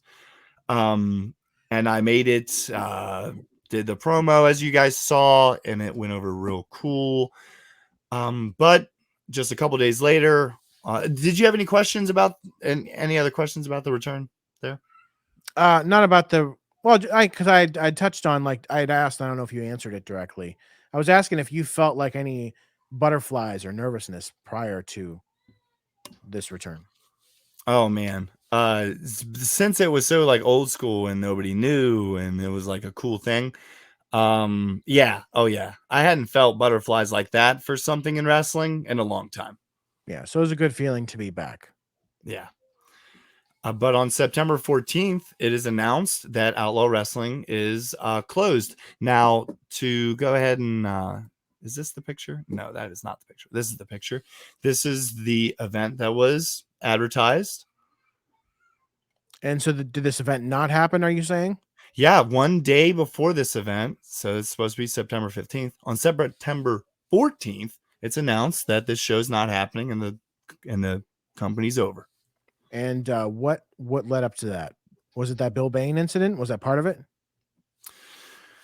No. I just me and Simon and Brandon were kind of we were kind of driving apart in life now. And need I remind you, I'm literally struggling very hard to find happiness in my life, and Outlaw Wrestling just kind of ran its course for all 3 of us. Yeah. So it just felt like the right time. Yeah. Was it also not making you guys any money? Were you losing money on the shows or what? No, we made money. Situation? Oh, you made some money. Interesting. Okay, good. Every event, I believe, except the last. Yeah.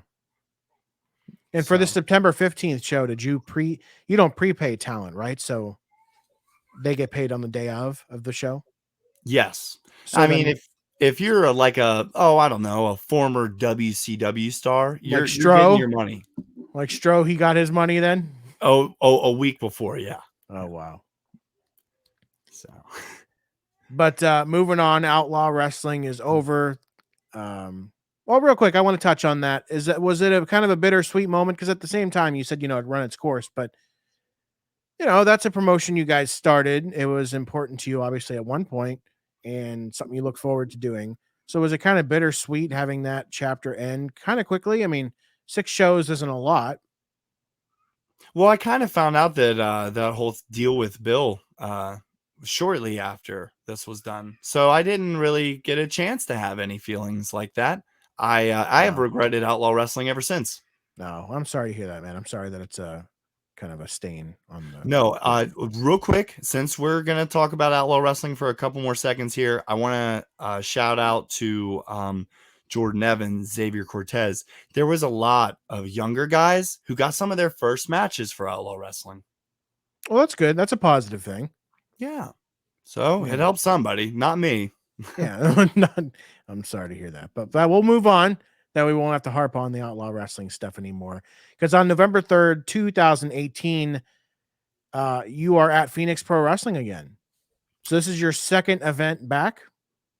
Yes, this is the second time that the fans are seeing me, and I need to establish on this event that I am the guy who held the grand championship for this long. Like, I had been gone for a minute, but this is the return.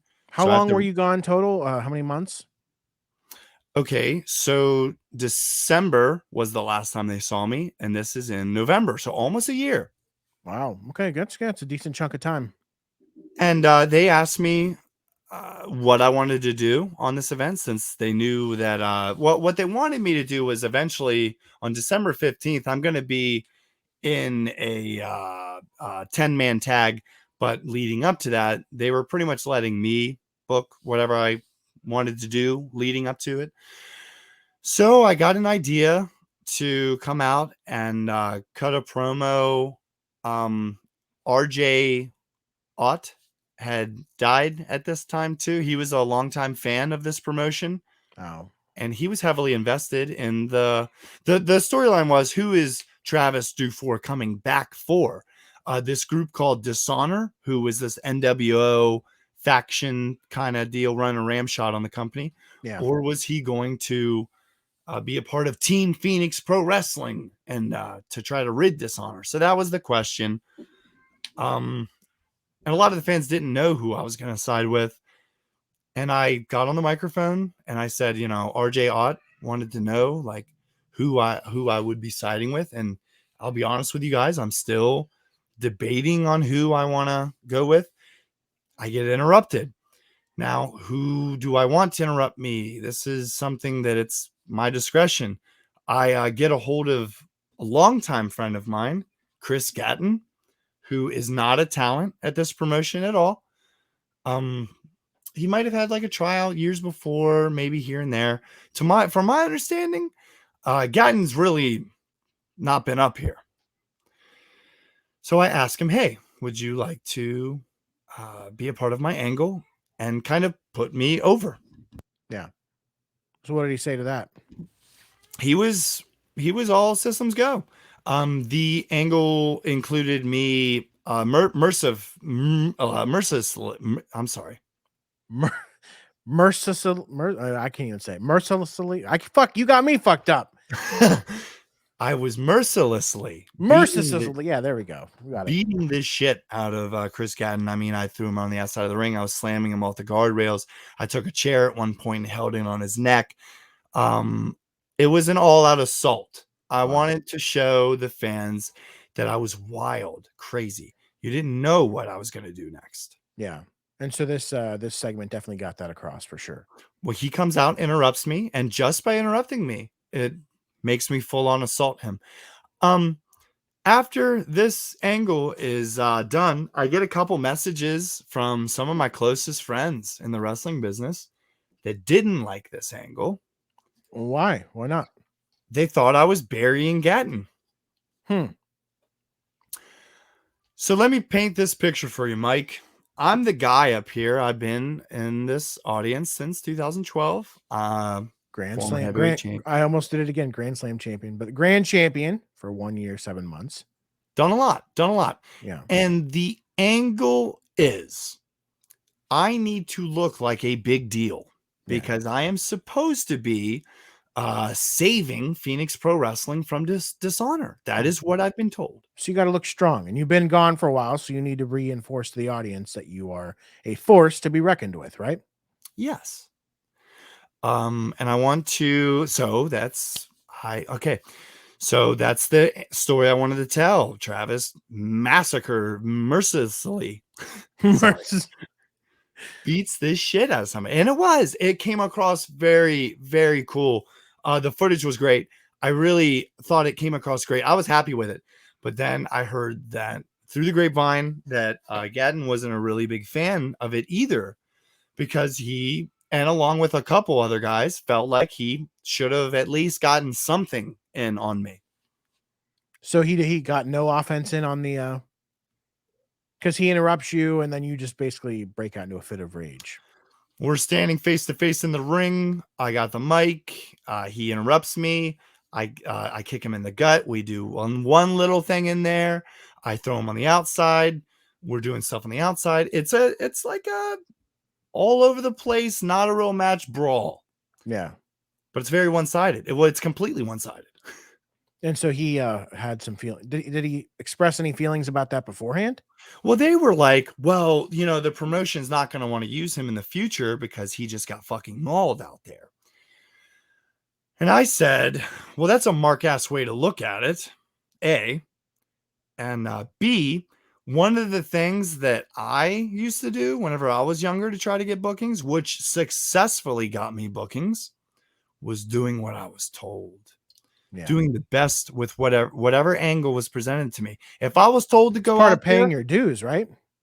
Well, it's not exactly paying your dues, but if the promoter says, hey, I want you to put this guy over, he's a former heavyweight champion, he's done some shit around here, I want you to put him over, and then that guy discusses the whole match with you and discusses it with you, asks you for your ideas, and you never ask to fucking fire back at a little. Nothing. You said nothing.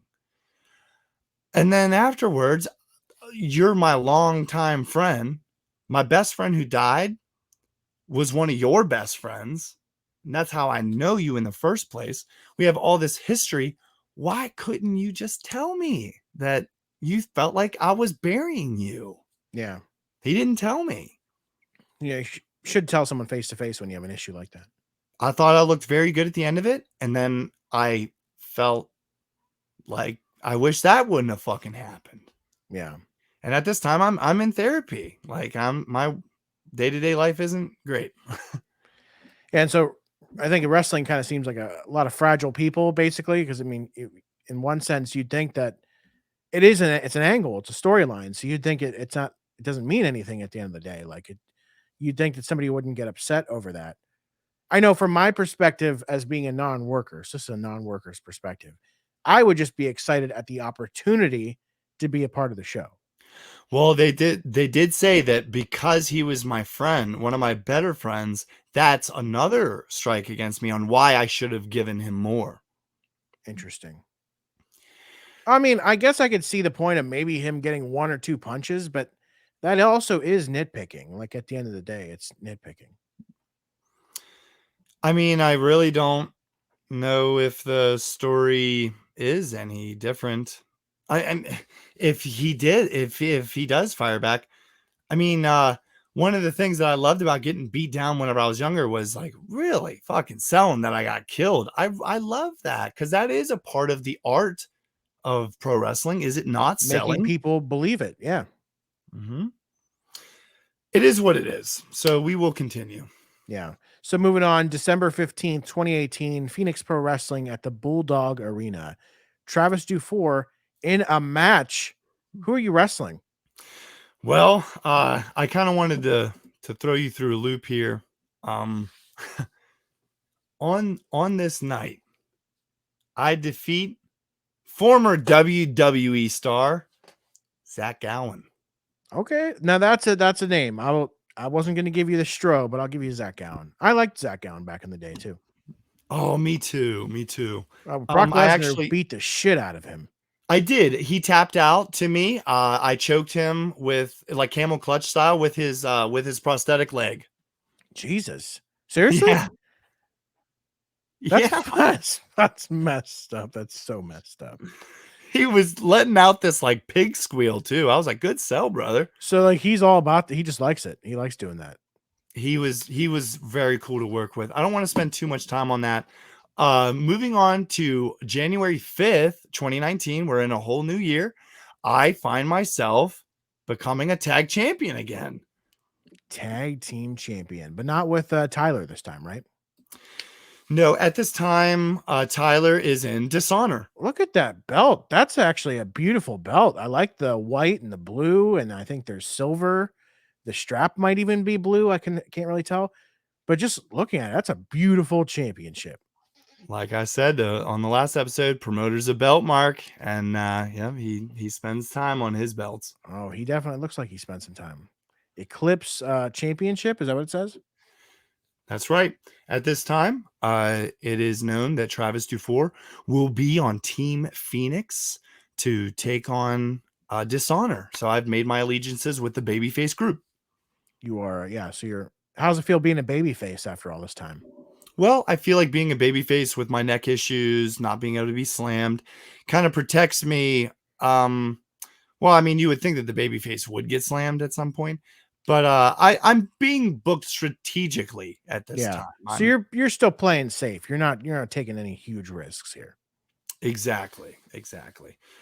So things are going pretty well. So you actually become the tag team champions. That's pretty cool. Yeah, the first promo with the belt, since I didn't give a shit about Eclipse Wrestling and I was representing Team Phoenix Wrestling. I took the Eclipse tag title and put it in the oven and did a little video about how I was preheating the oven. Oh, wow. That's kind of messed up. That's a beautiful title too. Yeah. I mean, if we lived in a different world, I would have Amber Hearded all over that belt and posted it to social media. You're really into this Amber Heard in depth, Johnny Depp trial. It is the second mention of that trial on this episode alone. Yeah, you can't really tell that he's following along with that, can you? I'm addicted. But no, this is just something kind of cool, man. I'm dealing heavily with depression, but the promoter is keeping me involved. I'm on January 5th. I become the tag champion. That's cool. Yeah. And then a few months go by and you're back in Phoenix Pro Wrestling in Altoona, PA.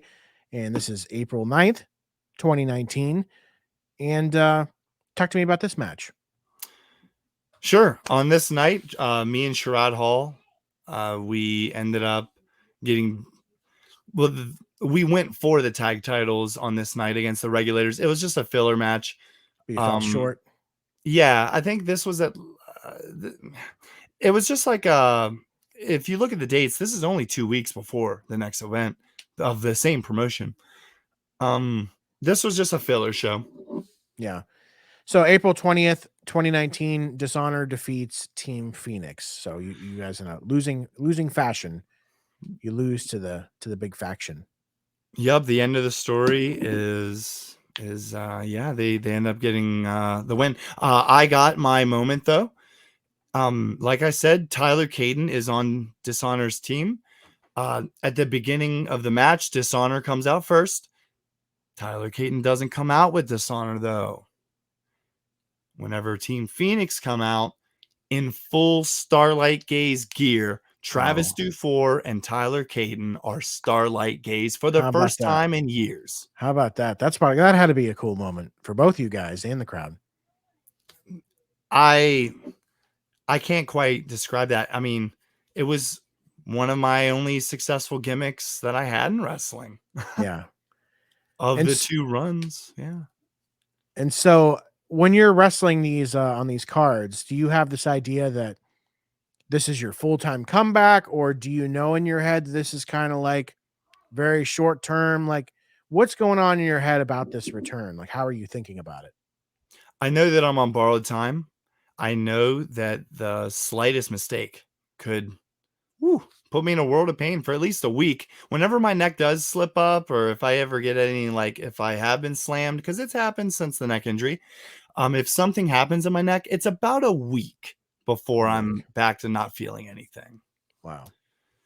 So very, very careful at this time. I remember this match being a lot of fun, but let's go ahead and take it down a darker road now. Yeah, because on May 24th, 2019, someone that you actually know pretty well and was a part of your career passes away in his sleep on his couch. So you want to go into this story? Well, I mean, I go way back with Mike Skills, not way back as far as like childhood, teenagehood, or anything like that. But whenever he first got involved with wrestling, I was there. He came from a backyard group that a lot of the guys went on to wrestling, and he wanted to be a wrestler. He had a professional wrestling match against me, his first match he ever had. He had 2 matches with me. He realized then that he didn't have a future in the ring, but his passion for wrestling was so deep that he wanted to focus his time on being a great manager. Yeah. And do you feel like he was a great manager? I'm going to tell you this right now. There's been a lot of great managers that have come through this area.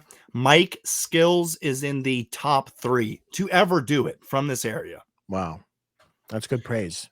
He was just witty. He had like a Roddy Piper type promo style, which he was very good at.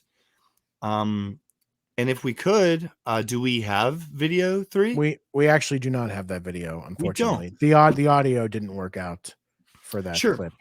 Well, the video was, I did have Mike. I had Mike as my manager multiple times. He managed me as Starlight Gaze. He had managed me alone for LTW, SWA. Me and Mike Skills go way back. Before one of our matches at LTW, I did ask Mike if he could kind of just spit whatever kind of taglines that he could.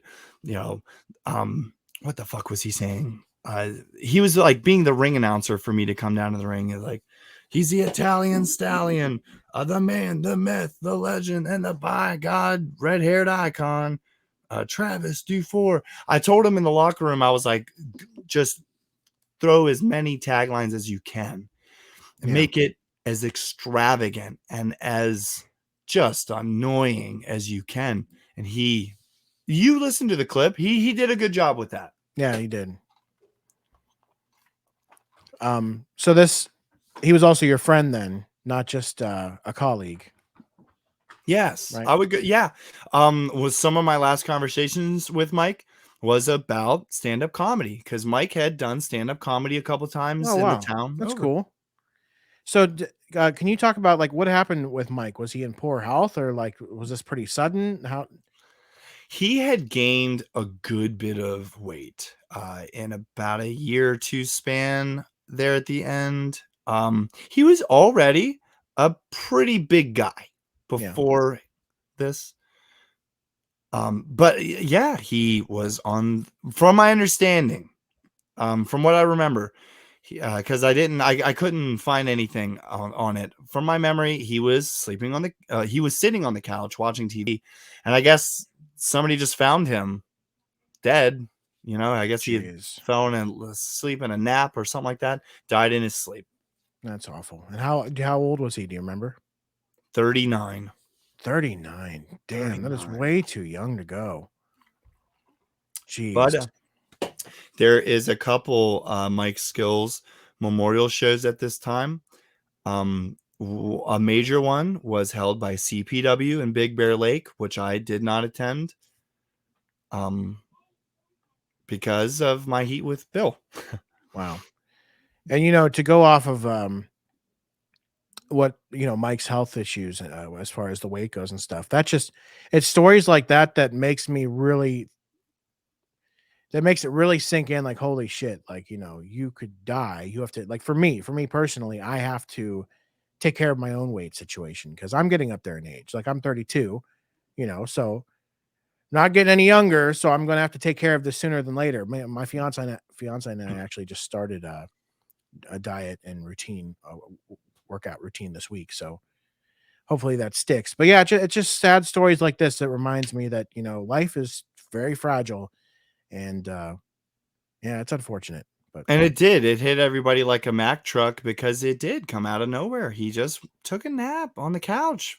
Dead. yeah, here 1 minute, gone the next. And then you see on Facebook, R.I.P. Mike Skills, and it's like, what, who? Shocking, yeah. What in the fuck is going on? But Yeah. but I don't work the CPW Memorial Battle Royal, which I wish I would have. I wish I would have just fucking got in the car and went and did it, no matter You what. just weren't feeling it that particular night? No, Bill. My Oh, thing Bill, with that's right. Bill. Yeah. Yeah. I mean, and this Awkward is Bill's situation. stomping grounds. Yeah. Makes You know. sense. If you don't get along with Bill, you are not going to be at CPW. So so the But next you want to go to the next event? yeah, go ahead. Yeah. So going to the next event that you actually are a part of, June 22nd, 2019, Revolution Wrestling Federation in Harrisburg, Pennsylvania. Travis Dufour wins the Mike Skills Memorial Battle Royal. So that's pretty cool. A Battle Royal in his honor. Yeah, well, on April 20th, I had announced after Dishonor beat Team Phoenix that I was done wrestling. I was taking another walk away. And just a couple months later, 2 months later, on June 22nd, Mike Skills has passed. Revolution Wrestling Federation sent me a message, and they said from our understanding, because they didn't know, I was very close with Mike, because I guess somebody had told him. The promoter is this guy named Mal Havoc. And I have had limited experiences with Mal Havoc at this point. But he knew that Mike had been my manager off and on. He had me come in and put me over in the Memorial, which I total honor. One of my biggest honors in wrestling. Yeah, that's cool, man. And a fun fact, the only Battle Royal that I've ever won. And then actually afterwards on Facebook, you went on to post, tonight is for you, brother. This is my thank you for protecting me when you had your first 2 matches, for doing business with me, for being my friend. We love you, Skills. I will see everyone soon. And that match was fucking brutal. Wow. That's crazy. I like the beard, though. I dig the beard. Thank you. Yeah. I did think it was on point, but I thought you were flipping off the camera for a second. I just took another look down, and that is your index finger. No, I do want people to see the hand marks there. Yeah. Yeah, that's crazy. That's real crazy. Then we have another photo of your back as well. That's right. Yep. It was Chop City. I took a lot of those marks on my back was from literally getting whipped into the turnbuckle. Well, wrestling ain't ballet, folks, right? That's right. So not for if you don't like stuff like that, this isn't that gory. No, it's not gory, but it's it's brutal. Yeah. So moving on, August 24th, 2019, Travis Dufour is announced as the co-owner of All or Nothing. Chat me up about this, man. Well, it's the same promoter for Phoenix Pro Wrestling. He wants me to stay involved. And the next angle will be a out of the ring angle. And I'm going to be the owner of AON alongside Kess Edison, who was my manager during my Grand Championship title run. And is All or Nothing, that's a promotion then? All or Nothing Pro Wrestling, but it's called AON. And they've been around, because this is the first time I've seen it mentioned in your career, right? Before Phoenix Pro Wrestling came in 2012, there was a promotion called AON that had ran for years, and it had imploded pretty much, ended on bad terms. Phoenix Pro Wrestling was created out of the ashes of AON, pretty much. Yeah. And the promoter for Phoenix Pro had decided to bring back AON and asked the guy who originally ran it if it's cool if he uses the logo, use the initials. And the guy was like, that thing was a piece of shit. Use it. So Sure, knock yourself out. AON came back, and the angle is that me and Kess own AON, and the promoter for all this is finding buildings to run AON in now. Is this a throwback to the Ric Flair and Vince McMahon storyline where one owned Raw, one owned SmackDown type of thing? They each own 50% of the WWE. The promoter is trying to do a gimmick idea. It's called War for Territory. And so he owns. Okay, so I don't know if I should expose the business like this. Fuck it. Don't Don't say anything you're not allowed to say. There's somebody up there, even though I just said his name, that owns Eclipse Wrestling, that runs in that Johnstown, Altoona area. He also owns All or Nothing, AON, and he also owns Phoenix Pro Wrestling. The dude owns 3 wrestling promotions. Yep, and he picks Altoona, and he runs Eclipse out of Altoona. But he won't run AON in Altoona. He'll run AON in Johnstown, just Johnstown. And so and then in the summer, he's got his own territory system. And then War for Territory in August. He brings all the companies together for one event. That's kind of cool. Yeah, that's pretty cool. Yeah. So go ahead and skip the November 9th date there. All right. So we'll move on then to February 7th, 2020. Back at Phoenix Pro Wrestling. What's going on here? Did you say February 7th? February 7th. I think I said that. Yeah. Did I say something else? No, yeah. I don't know. Okay, good. Yeah, I'm pretty sure I said February 7th, but if not, it is February 7th, 2020. Well, so this kind of goes off what I just told you. Johnstown and Altoona have their own promotion there. Phoenix Pro Wrestling, the promoter wants Phoenix Pro Wrestling to be ran out of my hometown, Martinsburg, West Virginia. So on February 7th, I go to Altoona and pick up in a U-Haul. I pick up the wrestling ring, the belts, and I take it back to Martinsburg. So you were using, so that was for the other promotion, basically? No, this is my, so they want me to run Phoenix Pro Wrestling in Martinsburg. Oh, they want you to run it. Wow, that's fascinating. So, and this is my first time driving a U-Haul. And what were you thinking? What were your thoughts about that? I was very excited. I thought that this was the next chapter in my life. Oh man, I was so excited to get this thing going. I remember getting the U-Haul, my first time driving a U-Haul, and the second I left the U-Haul place, whenever I got it, I went into the oncoming traffic. It was a one-way road. No, that's bad. And I don't like driving big vehicles. Have you ever driven a big vehicle? Yeah, I've driven some U-Haul trucks. I drove a 26-foot U-Haul truck, which is kind of like a semi truck in a way. Scared this shit out of me. I had to make a quick decision there. Cut the wheel real quick. Now, this is reminding you February 7th. It's very cold outside. It starts like downpour snowing at this time. I have to take this U-Haul and go get the ring, and the ring is at the promoter's sister's house. So I have to go there. And I go to the wrong house. Lots of snow on the ground at this point. I call the sister and I'm like, listen, I think I'm at your house, but can you come outside? And she says, oh, I see you. You're in the neighbor's driveway. Now, this is a long driveway. I go ahead and go to back up the U-Haul. I completely get stuck. Oh, no. In their front yard. Oh, so what do you do? Like right in front of the window where you can look out. I am putting it in forward. I'm putting it in reverse. I'm trying to go fast. Tearing up their yard, basically. Brother, I fucked their yard up. Oh. It's no exaggeration. It is about 10 minutes straight of solid fucking this yard up. Wow. Gee, did anyone come outside during this? I was getting What are you doing? there was mud getting thrown up on the side of their house, like the whole 9 yards. That's crazy. I guess the neighbors weren't home. I eventually do get it back over next door to where it's supposed to be, and we load up the ring. I asked the lady, I was like, "Hey, do you know the people who live over there?" And she was like, "Yeah, it was somebody in their family," and they were like, "Oh, they don't care if you fuck up their lawn." I was like, "Listen, you didn't see it.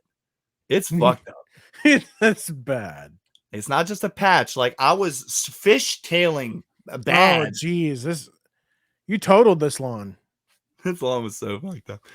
But I realized I needed gas, so I stopped at Sheets to get gas. Tight parking lot. I end up clipping the fucking gas tank with the U-Haul. Jeez. It makes a boom noise, and I was like, "Oh shit!" The fucking trailer rattled. Is this the last time you've ever driven a U-Haul? I hope it is. It's the only time. Oh, hell of an experience, dude. That's why I like my fiance. Whenever she's driving near a U-Haul truck, I'm like, careful. Remember, they rented that truck and they have no idea how to drive it. So just keep your distance. Exactly. That is scary. Fuck. Yeah, all these people renting these trucks that they have no idea how to drive, especially the big ones, the 26-foot ones, the 16-foot ones, the real big ones are scary. Mm-hmm. But moving on to another date, unfortunately. Well, real quick. After February 7th, because that's whenever this whole story happened. Yeah. What happens in March? What goes on? COVID. Oh, that's right. COVID hits. Fucked stupid ass pandemic. Fucked up everything. Put all my plans on hold. You were gonna be doing stuff with Phoenix and all that. Yeah. And that fell through. And I was an essential worker. No, of course.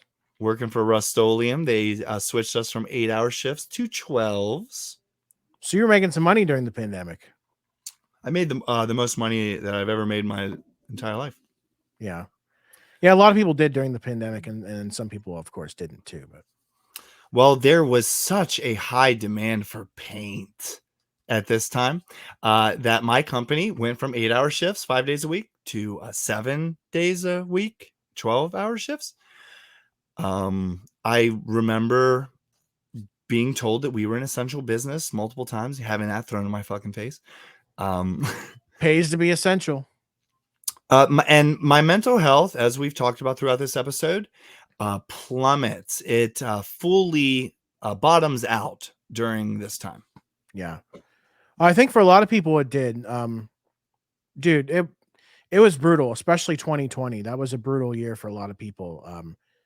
And yeah, it was just crazy. Like the pandemic affected everyone in the worst way, and having to be at home so much, it's just I was never home. You were never home, all because of work. Never. Well, for my situation, is because I work from home. Yeah. I wasn't allowed to. And there was nothing. You weren't allowed to go to the movies. Couldn't go out to the mall. Couldn't really do anything. So now, the coolest thing about COVID, you want to know the coolest thing about it? The first week of COVID, initial lockdown, I remember driving on the highway to work with nobody around. And you were like, this is kind of nice. 7 p.m. Nobody on back roads. Nobody's around. Yeah. Couldn't believe it. It was a different world for sure. It was weird. I think like 3 weeks into the pandemic, we were all outside smoking a cigarette outside of the building of Rust-Oleum. And it's about 3:00 in the morning. I was working night shift and I saw a whole convoy, a long convoy of just, I guess, supply 18-wheelers, but they didn't look like supply 18-wheelers. I don't know what they were. It looked like a weird government business. Some weird government. I don't want to get the fucking show canceled, but yeah, we've already said too much. We should stop right now. But all I'm going to say is that I had some questions about the beginning of that pandemic. If we, I still have some questions. Honestly, we should talk a different time, not during the show. But I wonder how a show about the pandemic would be. We'd have to filter it to an extent. We couldn't go too crazy, but that would be a fun show, I think. That's some food for thought. We'll think about that afterwards. But let's get back to this docuseries on your career. We're going to the next date here in the notes, July 2nd, 2020. And unfortunately, as with life, as with everything, there's just some tragic things that happen throughout our careers, our lives, and this is another one of them. Kelly Wilson Cook passes away, a longtime manager, and we have a photo to show as well. Yeah, she was a free spirit, man. She was always kind to me. And she's pictured here with her husband, the Freak, who I watched whenever I was a kid. And do you know what happened with her? Was it also a weight issue? I'm not sure. Yeah. So, yeah, and she, the Freak also does comedy. So she would show up to the Joker's Bar and Grill. She saw the only times that I've done stand up.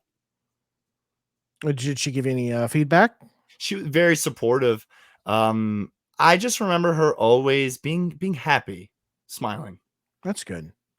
Yeah. Man, a lot of deaths. It's always brings down the vibe of the show for a moment. It's unfortunate, but I wanted to give her a little bit of a spotlight Of here course. because she's a longtime manager, and I think that it's cool to respect the vets. absolutely, no, absolutely, I agree. Mhm. So then, August 23rd, 2020, Travis Dufour is actually finally evaluated by a chiropractor. What do they find? Did they find anything? Well, he didn't take any X-rays to be completely transparent here, but he did readjust me, and he gave me his word that he thought that I could wrestle again. Wow. So that's Like full impact gets slammed. And what did you think about that? We are off to the mother effing races. Oh, so you took that as okay, it's time to go. It's time to fucking go. I ordered protein that day. I was starting to research gyms. I was kind of thinking about which gym I wanted to go to, how I wanted to go about fitness. The wheels are turning. I'm ready. Yeah. So you think this is your return to pro wrestling? And actually, you do end up returning. So you're December 20th, 2020, World Domination Wrestling Alliance pandemic. It's a pandemic taping. I hate that word, pandemic. You are Yeah. in a match with Triple Fear's Kevin Mears, who defeats you in your returning match. Want to talk about this event? Sure. Yeah. This went exactly how I wanted it to. This was my dip my toes in the water match. Also, the World Domination Wrestling Alliance is a company that would really welcome me from this point. They and just to be clear, this was a pandemic taping. There was not a crowd here for this. How was that wrestling in front of nobody? That had to have been a little weird. It takes away that live entertainment feel, you know? God, wrestling in Because the you feed off the crowd as a wrestler, right? yeah, that like gives me fucking cues. Sometimes it tells me what to do next. Yeah, because you go off of their energy, and if it's kind of low, then you do something to bring them up. If it's a little too high, you bring them down a little bit, right? Yeah. So me and Kevin Mears pretty much have a practice match. Good training match, essentially. Something cool I thought about this match though is that it's the only match I had this year, and brother, if I wouldn't have had this match, that would have been an entire calendar year that I didn't have a match. The first time since 2006. And you were not going to let that happen. Fuck that. Yeah. What's going on in this photo? I couldn't tell what I was looking at. This supposedly goes along with this match. Yeah, these are my tights and my boots. I'm just sitting there. It's from a POV angle. I thought somebody's legs were broke. It almost looks like your legs are broken down, down like midway. Like once you get to a certain point, it almost looks like they're snapped. Well, I am double jointed. Maybe that's it. Yeah, maybe that's it. Yeah. But So you're sitting there in the back for this match, and you're not thinking about. Are you thinking about your neck? What are you thinking about, like going into this? Well, this picture is actually before the match. I walked away from this match not feeling any kind of neck pain. I felt really good about the match. Did you take And some bumps? I did. I took his finisher. His finisher is a you remember the Davey Boy Smith running power slam? Yeah. Just throw dude up on your shoulder and do a couple steps, Yeah. Slam him. Well, his move was he'd get you up, slam you into the top turnbuckle, and then slam you in the ring. I took that. My neck felt fine. So you feel like everything's fine then? You're good to go, and no neck issues here, and match went well. I always like to ask this question just because I'm always curious about it. But you're almost a year away, a year after your last match. So was there any ring rust here, or was it just like riding a bike? From my memory, I really wish that they would have published this match. They never published the match. Hmm. But I remember being happy about this match.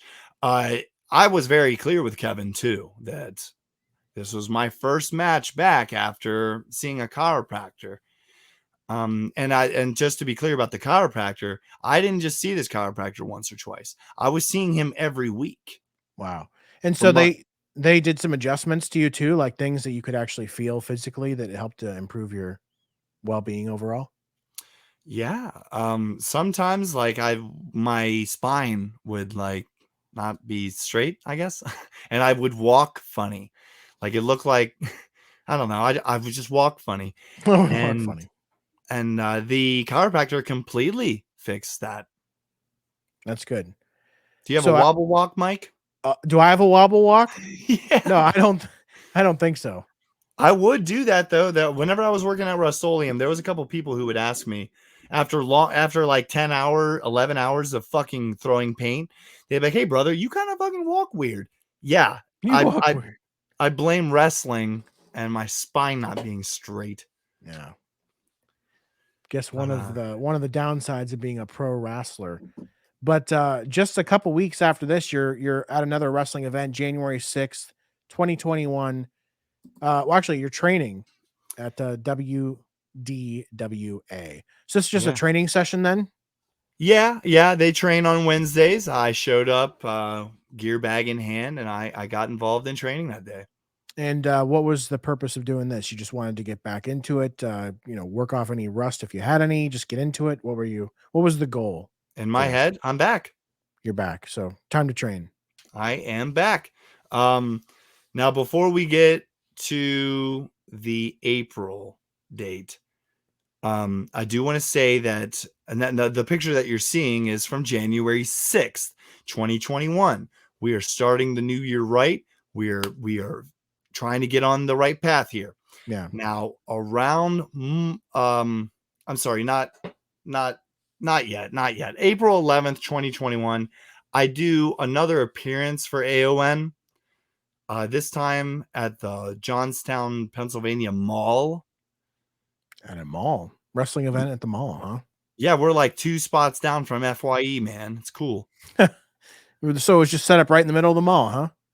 Yeah, Like and the WCW angle, style. exactly. The angle on this night is that I come out to the ring and in wrestling gear, ready for a match. And the guy Cass Edison, who's supposed to be my co-owner of AON, he comes out and pretty much says that I don't have a match and that I'm this close to losing my power over AON since I haven't been attending the board meetings. Oh. And this was storyline, right? This was the story to get me back into the active roster. Interesting. So you didn't actually wrestle on the card then. You just showed up in your gear and then there was no match, right? Yeah, like I did an entrance to the ring for a match and then Kes comes out and it was like an embarrassing thing. The angle we wanted him to embarrass me. So Yeah. hopefully that's what the fans thought. So how did you feel after the show though? You feel like the angle came across the way you meant it to? Yeah. The angle is leading to myself and Tyler Caden doing a tag match in June. Yeah. The next event here we got is May 21st, 2021. You're going to be a referee at this event. Look at you in your ref getup. Yeah, you man. Look pretty serious. I mean, I'm just thinking about after wrestling, like what's going to happen now. here's the reasoning. This is what I was just about to say, but I realized that we needed to talk about April 11th real quick. What I was going to say is that the reason why I'm refereeing for this Tennessee trip is because I am in the gym at this time and I'm doing pull-ups and my neck locks on me doing pull-ups. Oh, just doing some exercise. Yep. And the world comes crashing down on me once again. How'd that feel? You knew something was wrong pretty instantly? Yeah. Yeah. I could. It was that same exact pain, just like it felt years before. Wow. And oh man, you want to talk about feeling fucking defeated? Yeah, because you had this in your head that you were coming back for this big return, going to be full time again. Chiropractor says everything's good. You've had some adjustments, and now a setback. Yeah, but I'm trying to stay focused. My depression is pretty much has me by the balls at this point. And I get an opportunity. Robbie Page asks me if I want to go on a Tennessee trip with him and a bunch of guys. And what was your reply to that? Oh, absolutely. He said that the guys were, there was a guy named Viper, that we had a tag team come down with us named the Dark Horses, which is Grizzly O and TMHK. And TJ Sykes came, which he's another guy that I used to know. I want to say right now that this trip right here, May 21st, it's in my top 3 favorite road trips I've ever done. Just had a good time. Brother, I needed to get away. I needed to unplug. And this did it. Something you needed. Well, whenever we went down there, we wrestled for Mid-South Wrestling, which used to be an affiliate of the NWA. Whenever Billy Corgan bought the NWA, he got rid of Mid-South Wrestling. He got rid of a lot of the old affiliates for the NWA, which caused a lot of heat between Billy and some workers. But yeah, this was Mid-South Wrestling. And on that Sunday, we worked at Ricky Morton's promotion, the School of Morton. School of Morton. That's pretty cool. Yeah, Hall of Famer. Yeah, absolutely. So this was just an escape that you needed at the time. Yeah. And it was totally what I needed because I feel like I did a really great job as a referee. I was very involved and loud. I mean, I don't know how you like your referees, but at the School of Morton as well, I refereed. We did 2 shows for them. I main event refereed their second card. So I know I like my referees animated. Like they're part of the show. They're part of the match. So I want them to be all in the wrestler's face and, all the dramatic stuff, when they're counting, they're really exaggerated about it when they're counting. Like I love the animated referee. That's what the kind of referee I like. Hell yeah. But so moving on our list here, got a couple dates left. June 19th, 2021 at the All or Nothing Johnstown Mall, which that just be so cool to wrestle in the mall. I don't know why. It just sounds really cool. But Starlight Gaze is in a match, and you want to talk about this event? Yeah, so this is a surprise to the crowd. On the social media, the regulators have been announced that they will be defending their tag titles. But don't know who. So on the big screen outside, our Titantron, if you will, Tyler Caden has put together a graphic that kind of like is a cool way to lead into Starlight Gaze showing up on the screen whenever. It's not this one, is it? No, that's I don't even know what that is. That's something else. But they got a big reaction from the crowd, and we came out and beat the regulators to take the Gemini titles because at this time I had the wrestling ring down in Martinsburg. I was making the plans to eventually run that promotion down here. And so we beat them for the tag titles so we can have those tag titles down in Martinsburg. Yeah. But unfortunately, oh no, you did win. Sorry. You did win the titles. Yeah. And this is one of the only events that my daughter has seen me wrestle. She saw you wrestle. She was there at the mall for this event. Do you think she remembers it, or is she's She still pretty does. young? Oh, she does remember. That's pretty cool. She mentions it. She took a picture with one of the wrestlers, Man-Child, who I wrestled at the Curve. A lot of history with him, and that was cool. Yeah, that's awesome. You got to share that moment, and your daughter got to see you in your element, so to speak. Yeah. And to put the final bow on episode 5 of the Travis Dufour show, we will talk about now what I am doing currently. Oh, I'm curious though about the you won the titles, the Gemini titles. Are you still the champions, or Yeah, we still are. you're still the champions right now? That's cool. We I'm gonna have to do some research on that actually, because they might have done an angle after this, and an angle where they recrown champions or something like that. They absolutely might have done that, because around this time, yeah, my mental health is is the lowest that it's ever been my entire life. And this is because you're experiencing the neck issues again. Clearly, this return that you thought was going to be is not going to pan out the way you thought it would. So this is really weighing on you at this time, right? Yeah. Life as I knew it was over. Yeah. And I had to convince myself every day that I did want my new life, and that I could do my new life. So, And for you, were you experiencing, was the neck issues worse at this point, or was it just bringing back what you remembered, like the stiffness, the locking up? What were you experiencing with your neck? to make me completely want to step Yeah. away. Yeah. Yeah. That dude, the fear of that. Now that's some serious pain. That's some serious pain that I feel in my neck. What I'm gonna have to do eventually, which I will make a promise to anybody who listens to this fucking show. Eventually I will have an x-ray done, and I will have some extra work done to it. But I guess, truth be told, I am scared, I guess, of like surgery and stuff. Yeah. I mean, rightfully so. Surgery is pretty damn serious. It's no easy thing, but hopefully one day you can get it checked out. You can get it officially diagnosed, whatever it is. Maybe, I don't know, who knows what it is, but figure that out. Hopefully there's a way to fix it.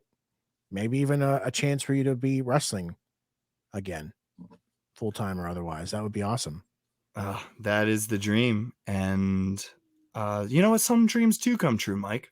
Absolutely. Well, they definitely do. But so that chiropractor, he was wrong then, right? He misjudged by saying, yeah, you're good to go. He had an x-ray machine, and hey man, I'm not a doctor, okay? That's weird. He wouldn't take an x-ray though. Why? Well, he was like feeling my neck, and he would like, and Oh. whenever he made adjustments, they were good adjustments. I felt good afterwards. So I don't know. He should have taken the x-rays. Yeah, for sure. But yeah, we're going to get into the commentary part. June 27th, 2021, the official WDWA commentator, dubbed the voice of the WDWA, Travis Dufour. So that's you become a commentator here, and this is your new chapter. Can you talk about this journey, how this came to be, and your thoughts about it? Well, the wild man Robbie Page is working for the WDWA at this time, and he is a important piece to the WDWA's because he got them a TV deal. So they're on a TV station on my local, I believe in Virginia, Maryland, a couple other states. You can watch the WDWA on TV. Now, it wasn't happening just yet. They had just struck the TV deal. They needed commentators. Robbie hits me up. He's like, hey, WDWA got a TV deal, man. He's like, I'd like to offer you the commentator spot. And I said, no, daddy, no. No, daddy, no. No, daddy. Instead of dig it, daddy. Depression was just completely ruining my life. Dude, depression is a bitch. Can we just agree on that? And it was telling me like, dude, you would be a fucking terrible commentator. You would be one of the worst commentators ever. You'd Do be not terrible. do it. That's terrible. That's awful. What an awful thing to say. Well, that is what, and that's exactly what Robbie said. No, I'm just kidding. Robbie said the opposite. My next message after telling him no thank you, he was like, come on, man. He was like, you have natural charisma. You can think of shit as you go. So I was like, okay, Robbie, as a favor to you, I gave it a shot. So this starts off your new journey as a commentator, a wrestling commentator. I've been doing it ever since. Do you get the same? Well, it probably isn't the same, but do you get a rush from being a part of the show, being a commentator in the way that you would a wrestler, or is it totally different? It is a rush. At the beginning of every one of these shows, I do make an entrance to the ring with my That's cool. commentator part. Yeah, so that's cool. I get to stand behind the curtain, come through the curtain, so that's cool. Because that just kind of like itches it scratches that itch from the A old little wrestler. bit, yeah. But I can imagine, because I know you're probably sitting there and you're commentating these matches, but you're a wrestler at heart. So you're looking at these guys and you're just thinking, that should be me in there. If WDWA didn't have, I'm going to put over the WDWA for a second. Most of their roster, dude, very, very good workers. Now, if that wasn't the case, if there was like 4 or 5 duds a night, because some indie companies, their whole card is shit. At the WDWA, they have good matches, man, and it's easy to kind of sink my teeth into what they're doing. These guys are selling, they're telling good stories. If I was a commentator for some other local promotions, not saying anybody specifically, I probably wouldn't be having as good of a time as I do at WDWA. Yeah. So the environment is a big factor. Yep. And they really respect my opinion. I showed up at an event, I believe in October, with my gear bag in hand. I had a particularly rough week that week mentally, and I felt like I needed an escape. I just randomly brought my bag to the WDWA for one of the shows, and I said, because I knew that there was going to be a battle royal, to crown the first television champion. And I said, if it's cool, I'd like to be in the television battle royal. And did you get that chance, or? Promoter was all about it. He was all about he was excited. Immediately he goes, okay, it's going to come down to you and ISP. Oh, that's pretty cool. Yeah. So, and then it comes down to just me. I win the match. I eliminate everybody. I'm the last man standing in the ring. Yeah. So you win the title? About 15 seconds later, ISP, who's been hiding underneath the ring, comes out, dumps me.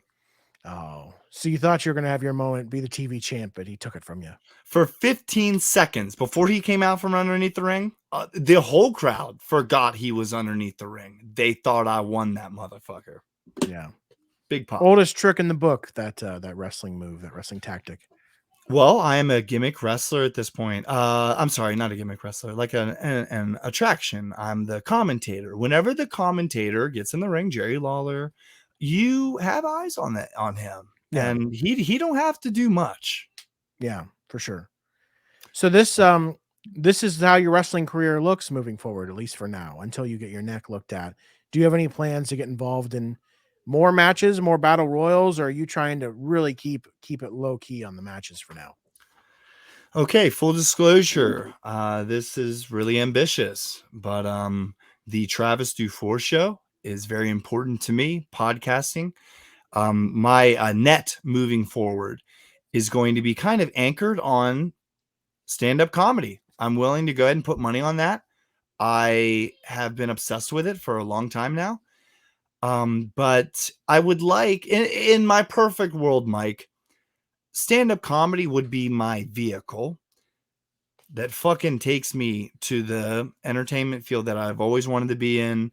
I'm ready to do the grind travel-wise for comedy this time. Comedy. I've been to the shit West Virginia towns that I had to drive 5 hours to. I didn't get paid shit, but I learned something cool. I've done that in wrestling. I'd like to do that in comedy now. Yeah. And I imagine the journey would be somewhat similar. You start at the very, very bottom and you have to scratch and claw your way up in comedy. Just to put over, as in wrestling. Sure. Just to put over a comedian, my favorite comedian today, of today's standards, is Dusty Slay. He has a podcast. He's pretty popular on TikTok. I've never actually heard of Dusty. You should check him out, man. He's kind of like a modern day Larry the Cable Guy. Now, that's just saying he tells like rednecky jokes. Yeah. But they're good. Yeah, Give him a shot. I'll check it out. He has a podcast, and he has a 10 episode series on how to become a comedian. And I've listened to that series maybe 4 times now, just in case I missed something. But like you said, dude, it sounds like the grind for wrestling pretty much. Yeah, for sure.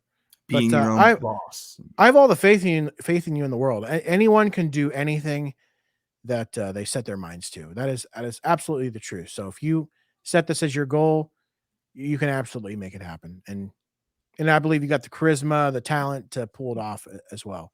It just might take a lot of practice, and you're gonna have to bomb sometimes too, I would imagine too. And you told me you have, because you've done it you've done some stand-up comedy before, and you've had to experience that for your first time. But I imagine we'll get into a lot of that during the comedy episode and really dive into those experiences and talk about your journey there. That'll be a lot of fun.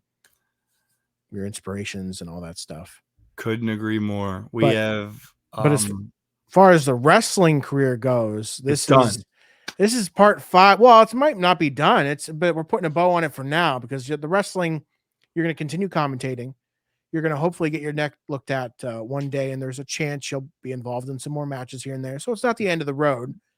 There will be another chapter, and maybe we'll do another episode down the road when there's enough content for a full episode. But yeah, let's put a bow on this one for now. This is part 5 of this docuseries, where we talked about your career from the backyard wrestling days, you being a fan of pro wrestling, to you finally training, going pro, and your downfalls with your neck injury, and then your return, your supposed return that you thought was going to be, your ticket back to wrestling didn't pan out the way you thought. So it's just been a crazy journey throughout these years. What, 10 plus years of your wrestling career? Is that what it's been like? I think 16 years. Holy shit. 2006 to 2022, 16. Yeah, so it's a lot to cover.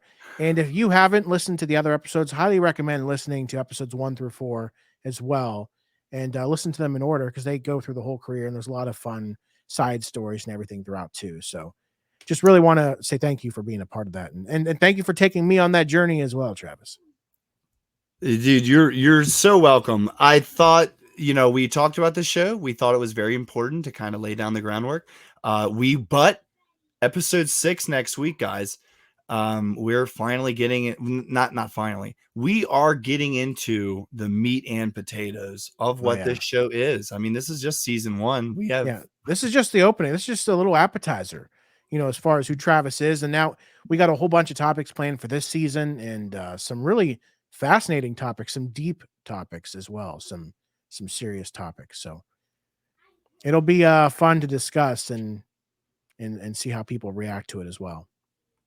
And remember, guys, you can follow the Do4 brand on TikTok, Instagram, Twitter, you name it, we are there. And thank you guys for the support. This is Travis Do4, and for Mike Yatsko, have a wonderful night, and I'll just see you next time. Yeah, see you guys.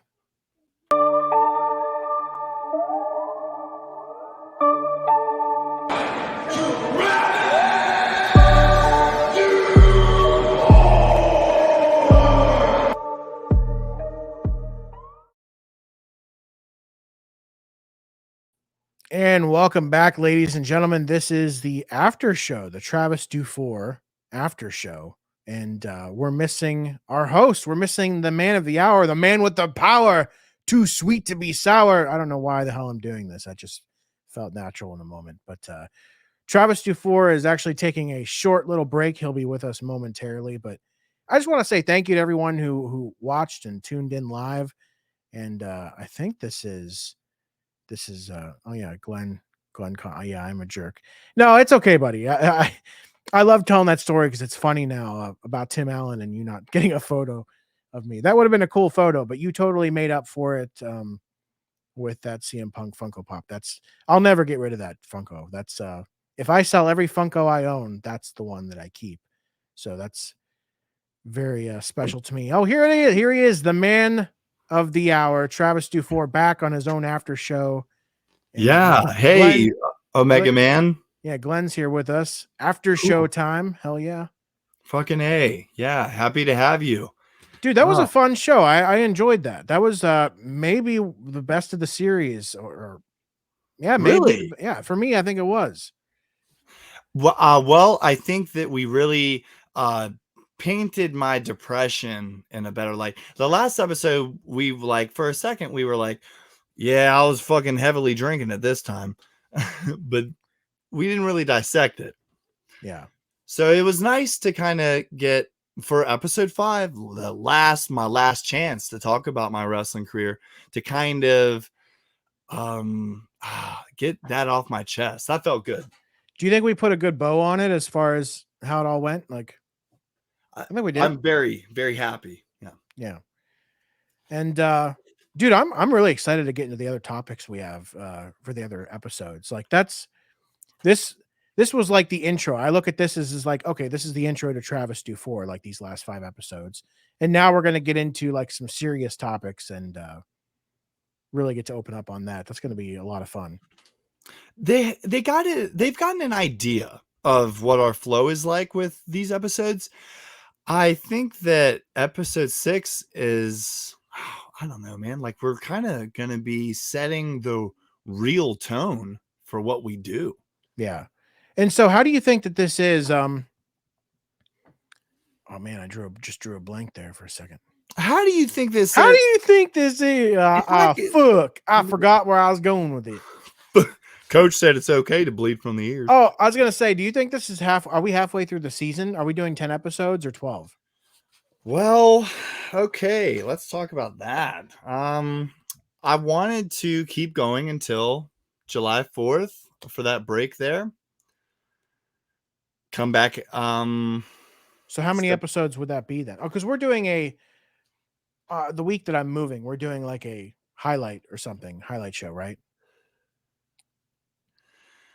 Well, or something similar. Something. I don't know what I want to do for that. Yeah, guys, here in a couple weeks, there most likely will be a pre-recorded episode that airs during our time slot. Yeah. Yeah, I'll be moving June 4th, so moving to Ohio. And wow. Yeah, and you ever been? Never been? Yeah. No, never been. It's my first time going to Ohio, actually. No, I was born and raised in Youngstown, Ohio. So I know Ohio very well, and I'm going back to where it all makes sense. I kind of wish I would have grown up where you live, man, because like whenever you were telling your stories of who you saw growing up, you're like Tyler Black, fucking like good fucking workers. Yeah. Dude, like when I went to the show, well, I obviously didn't know he'd be Seth Rollins then, but when I went and saw Tyler Black, there was just this instant thing. I'm like, whoa, that guy's going to be somebody. I don't know why. I just had that feeling. He just carried himself like he was going to be somebody. Wow. Johnny Gargano kind of had a similar vibe, but Tyler Black stood out above. How small is Johnny Gargano in person? He's pretty small. Yeah. But I don't want to be that guy. He wrestled Tyler Black. Actually, they wrestled. It was a good match. 5 stars. As you would expect. I'm sure. Who knows? 4 or 5, 10 stars. Well, Glenn, I appreciate you watching. Yeah, hopefully it helps our algorithm. What the fuck is an algorithm on Twitch? I don't know. Who the fuck knows? Now we got to stream on YouTube next week. We got to get that situated. Yes, I think yes. Our YouTube guys on the after show. Let's talk about it. One of our YouTube shorts blew up this week. I still haven't looked at it. I have to. I've already told Mike this story, but I woke up one morning this week. Let's say I posted on Tuesday night. I woke up Wednesday morning and saw that a clip that I posted had about 600 views. And I was like, oh, that's kind of high. Yeah, decent amount. Yeah, got up, started making my coffee. About 5 minutes later, looked down. It said 750 views, 150 more. Wow. In a short amount of time. I was like, damn, okay. And then I'd take my shower, getting ready for work, about to head out the door. It's been about an hour. I check it. 3 million views. It's at 1,200. And I was like, 1,200? No, that's good. Pretty fast growth. we broke a 1K without me looking. I remember dropping off my daughter at daycare, looking at it again there. That's about 25 minutes later. Yeah. And we're at 1.7K. And I was like, I fucking think now, and to put it into perspective, it's been about 2 hours. We've went from whenever I initially saw it, about 350 to almost 2,000 views in about an hour. It's crazy. Went I thought I viral. was going viral. Almost. It's pretty close. Crazy. But yes, if you go on YouTube and search the Do4 brand, you can look at that short. We should what do you think about doing an episode on the pandemic? Would you be open to that? Once we started talking about it, dude, I kind of wanted to do an episode on it. I kind of want to do it. We might have to hold back a few things, but there's I think there's a lot that we can talk about there. I mean, a lot. Off the record, I would like to. Off the record as we're live. Off the record, I do have a couple questions. I mean, because there was stuff going on at during the pandemic at where I worked that was next level crazy. Yeah, that convoy was weird that you talked about. Yeah. What do you think that was all about? Your guess is as good as mine. Yeah. Who fucking knows what they do, dude? Dude, it's all a fucking plan. What was really going on? They're trying to kill us. The Illuminati. The Rothschilds. No, you really don't want to start talking about the people who own Walmart and shit. Yeah. Fuck that. You'll just We're gonna get canceled. Yeah. We're definitely getting canceled. That's okay. It was a good run. Yeah. Nah, man, I had a good time. This 5-episode series was supposed to be what, 2 or 3 episodes? And then every time you would finish, you're like, I think I have like 2 or 3 more episodes. I initially wanted this to be 2 episodes. Yeah, I don't know how we were gonna fit all that into 2. Unless we just skipped over a bunch of shit. I'm just glad it's done. Has your fiance listened to any of this? Yeah. What does she think of your show? She's been supportive. Yeah. She likes the TikTok videos and stuff. That's good. We have high views on TikToks too. I don't know what anybody considers high views, but in my opinion, our TikTok views are high. Yeah. And we're just getting started too. So TikTok, Instagram Reels, it's where it's at. YouTube Shorts. Mm-hmm. The algorithm seems to push those more. Yeah, and there was some interesting news about TikTok that came out a couple days ago. They're paying their creators more. Oh, there's some you can actually make money as a TikToker? You can. Mm-hmm. Glenn says consistency, which that's true. That's the key to social media in general, is just keep posting. Don't let too much time go on without posting. Yeah. We never had clips for the show until the last episode because Twitch is now saving our shows. If anybody misses it, they can go to Twitch and watch it. But I was taking clips from the last episode, so I was able to edit and consistency. I can also show you how to you're able to download the videos from all of our shows, unless you were talking. Yeah, like from I need a video editor on my computer. Oh yeah, we got to get you hooked up with some video editor of some kind. Guys, anything that you see video wise on TikTok for the Do4 brand is made on my phone. Yeah.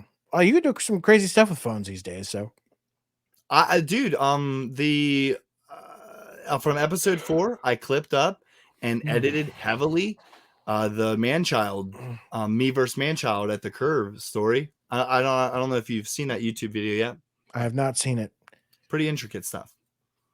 As we're on the after show, so vapes are allowed, right? Absolutely. You don't know how many times I wanted to hit this pen during the actual show. I guess my general rule of thumb is that whenever, you know, It didn't even a fucking graphic work. is up, there you go. Oh yeah, when a graphic is up, we'll just put a photo up for no reason. We're like, well, we just want to show this photo for no particular reason, and then you just hear in the background, oh shit!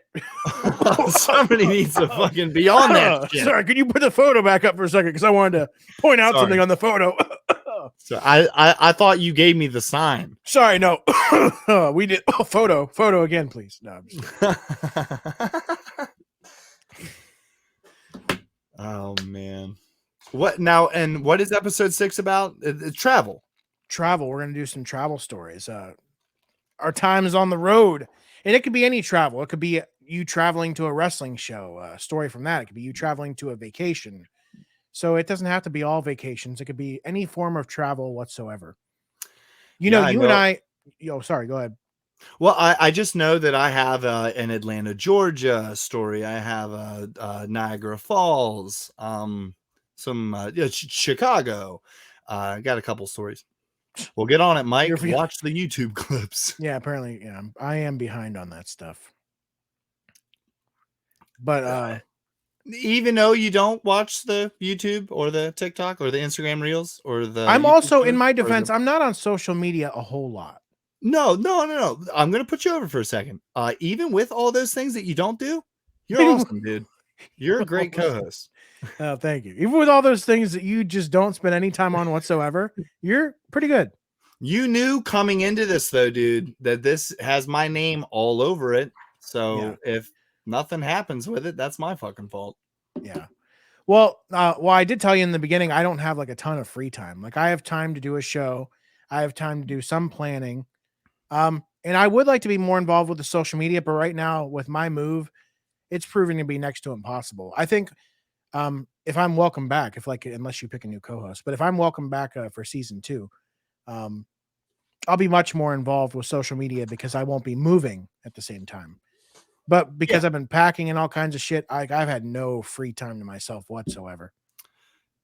It's been about 6 years since I've moved, and that is something that I don't wish on anybody is moving. The fucking stress of moving. Ugh.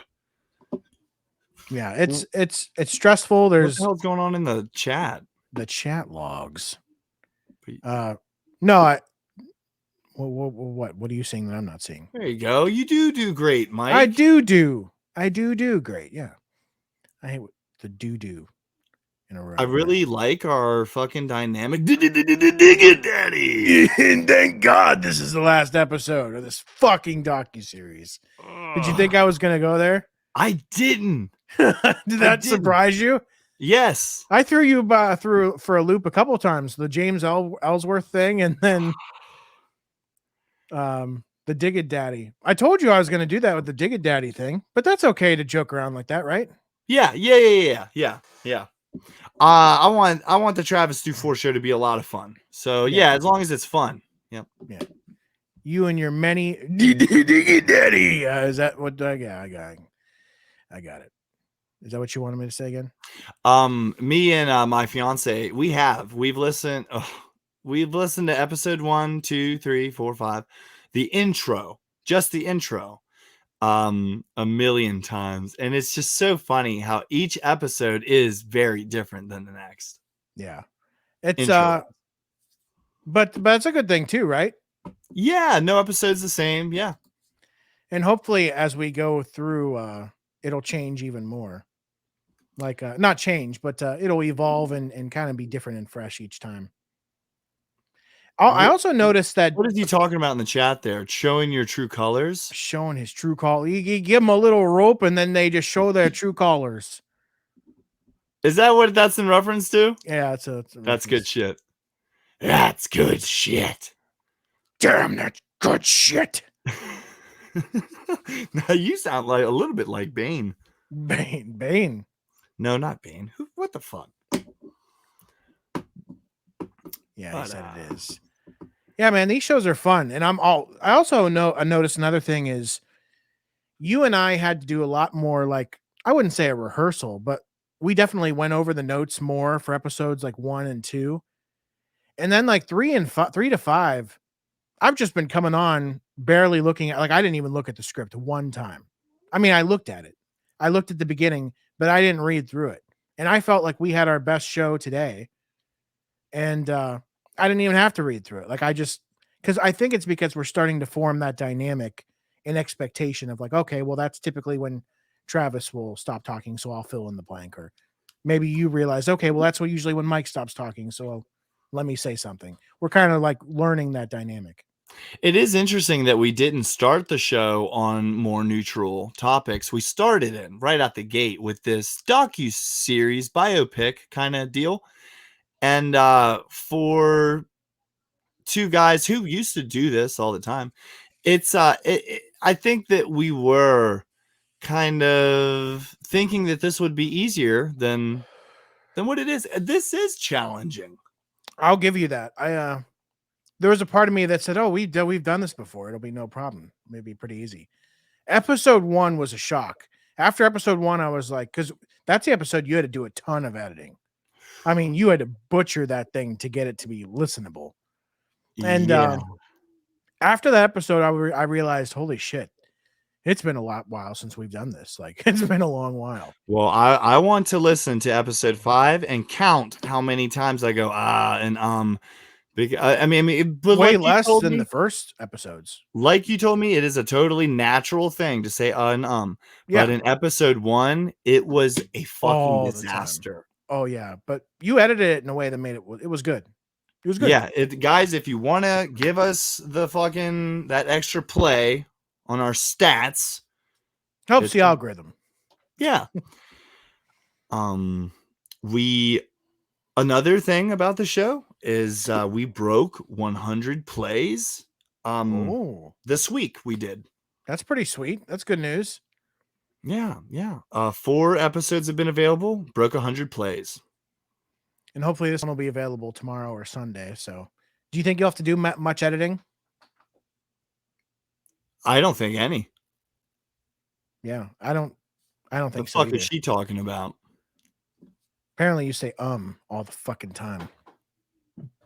But it's really not that bad. She also said. But she also said you say it a lot. So, do you think? No, you probably don't. Do I think what? You don't think I'm saying it? No, that was me. Just no, I'm fucking with you. No, yeah. No, I thought whatever happened during today's off the screen. Get the comment, get her, block her, ban her. You've been banned. But no, this whole episode I have not thought that at all. It didn't stand out to me that you were doing that. And same thing with last episode.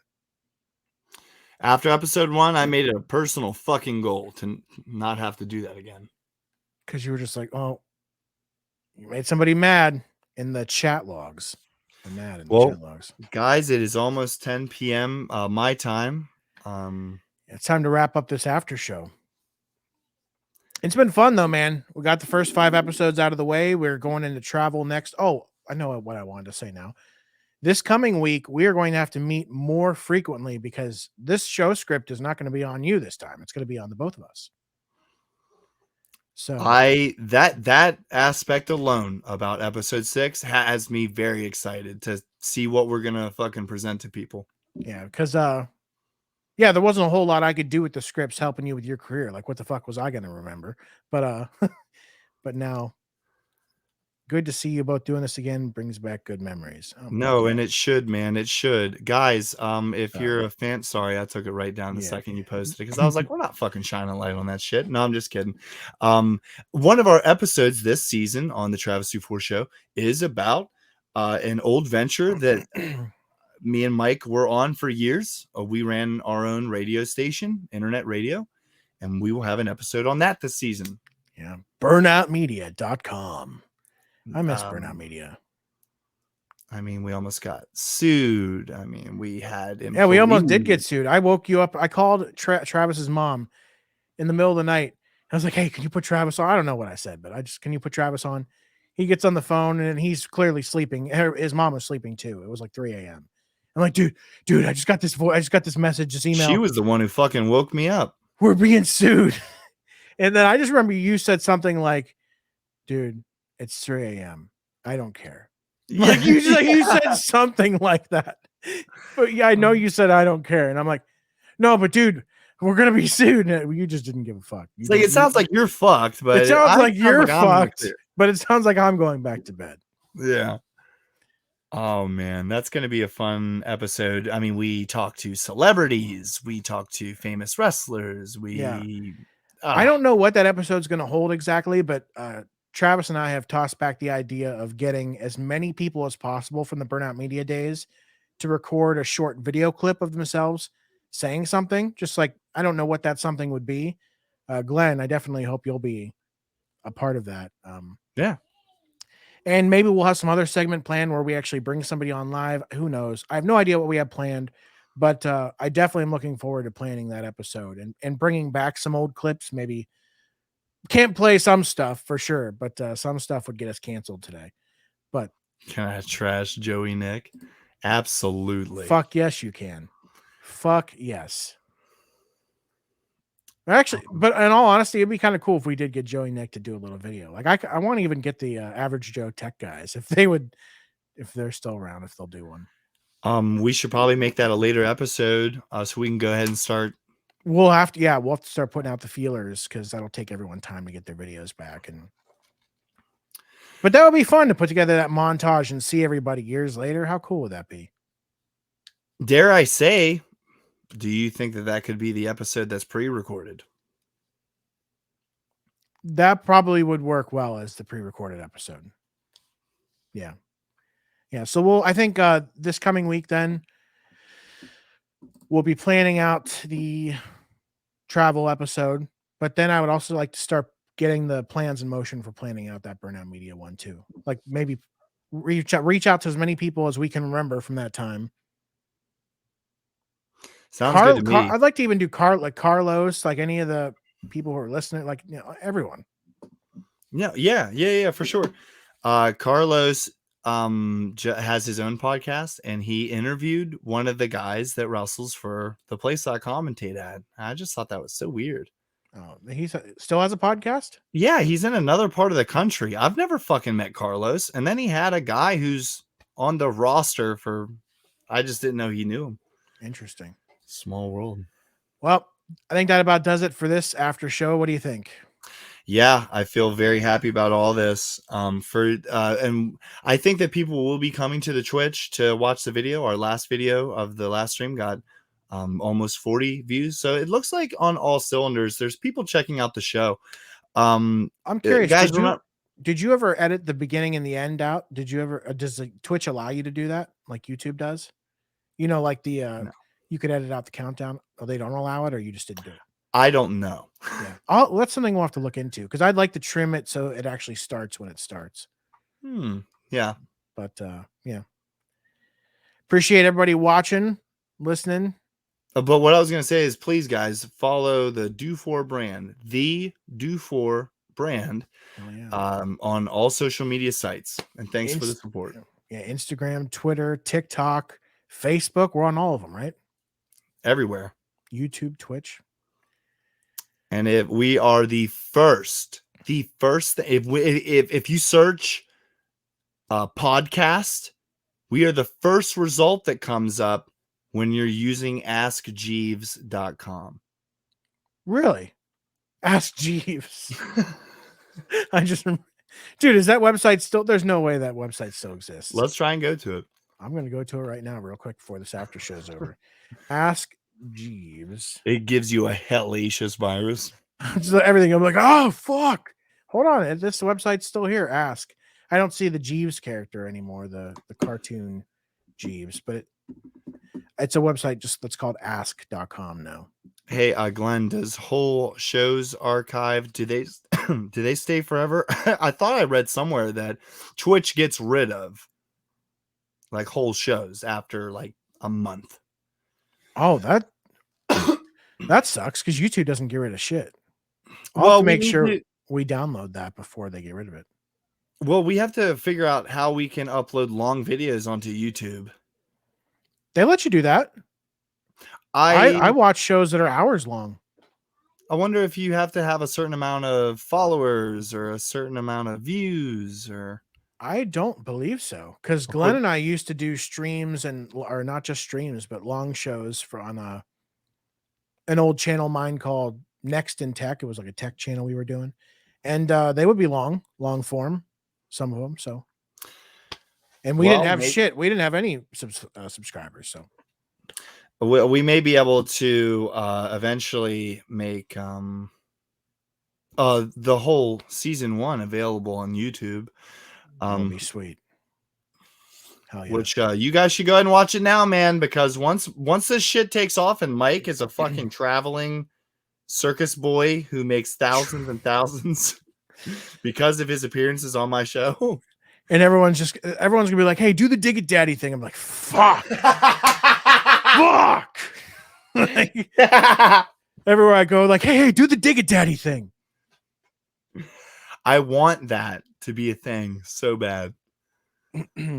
But I think it'll be cool if I switch it up every episode in some small way, even. Yeah. Add something different, just like I did today. Dig It Daddy needs to be a t-shirt, Glenn says. It could be. I already told Mike this. I'm like, this is the I had no confidence. And in the beginning, I was like, dude, this fucking Dig It Daddy thing is stupid. I don't want to do this. I'm just like, how about we just don't do, like, I did it for episode 1. And then I think for episode 2, I was like, how about I just don't do the Dig It Daddy today? Like, we just don't do that. And you're like, no, you got to do the Dig It Daddy. It's a part of the brand. Like, it's a part of the brand. It's a brand. Dig It Daddy. Things that I was like, please do it. Okay, sorry. I mean, once we get a following, we will do a poll. And dude, if people don't care if you stop saying it, then we'll stop. They're just like, can you stop fucking saying that? That is the most annoying thing about your entire show. They're like, why does he do that? They're just like, he did it again. Why is he saying this? And I pay no mind to it. I'm like, follow us on this and that and this. All right. Well, it's been a long, we're 3 hours, 2 minutes into it. Thanks for watching the after show. Thanks for watching the Travis Dufour show. Catch us on social media. And until next Friday at 7 p.m. Eastern, have a good night, folks.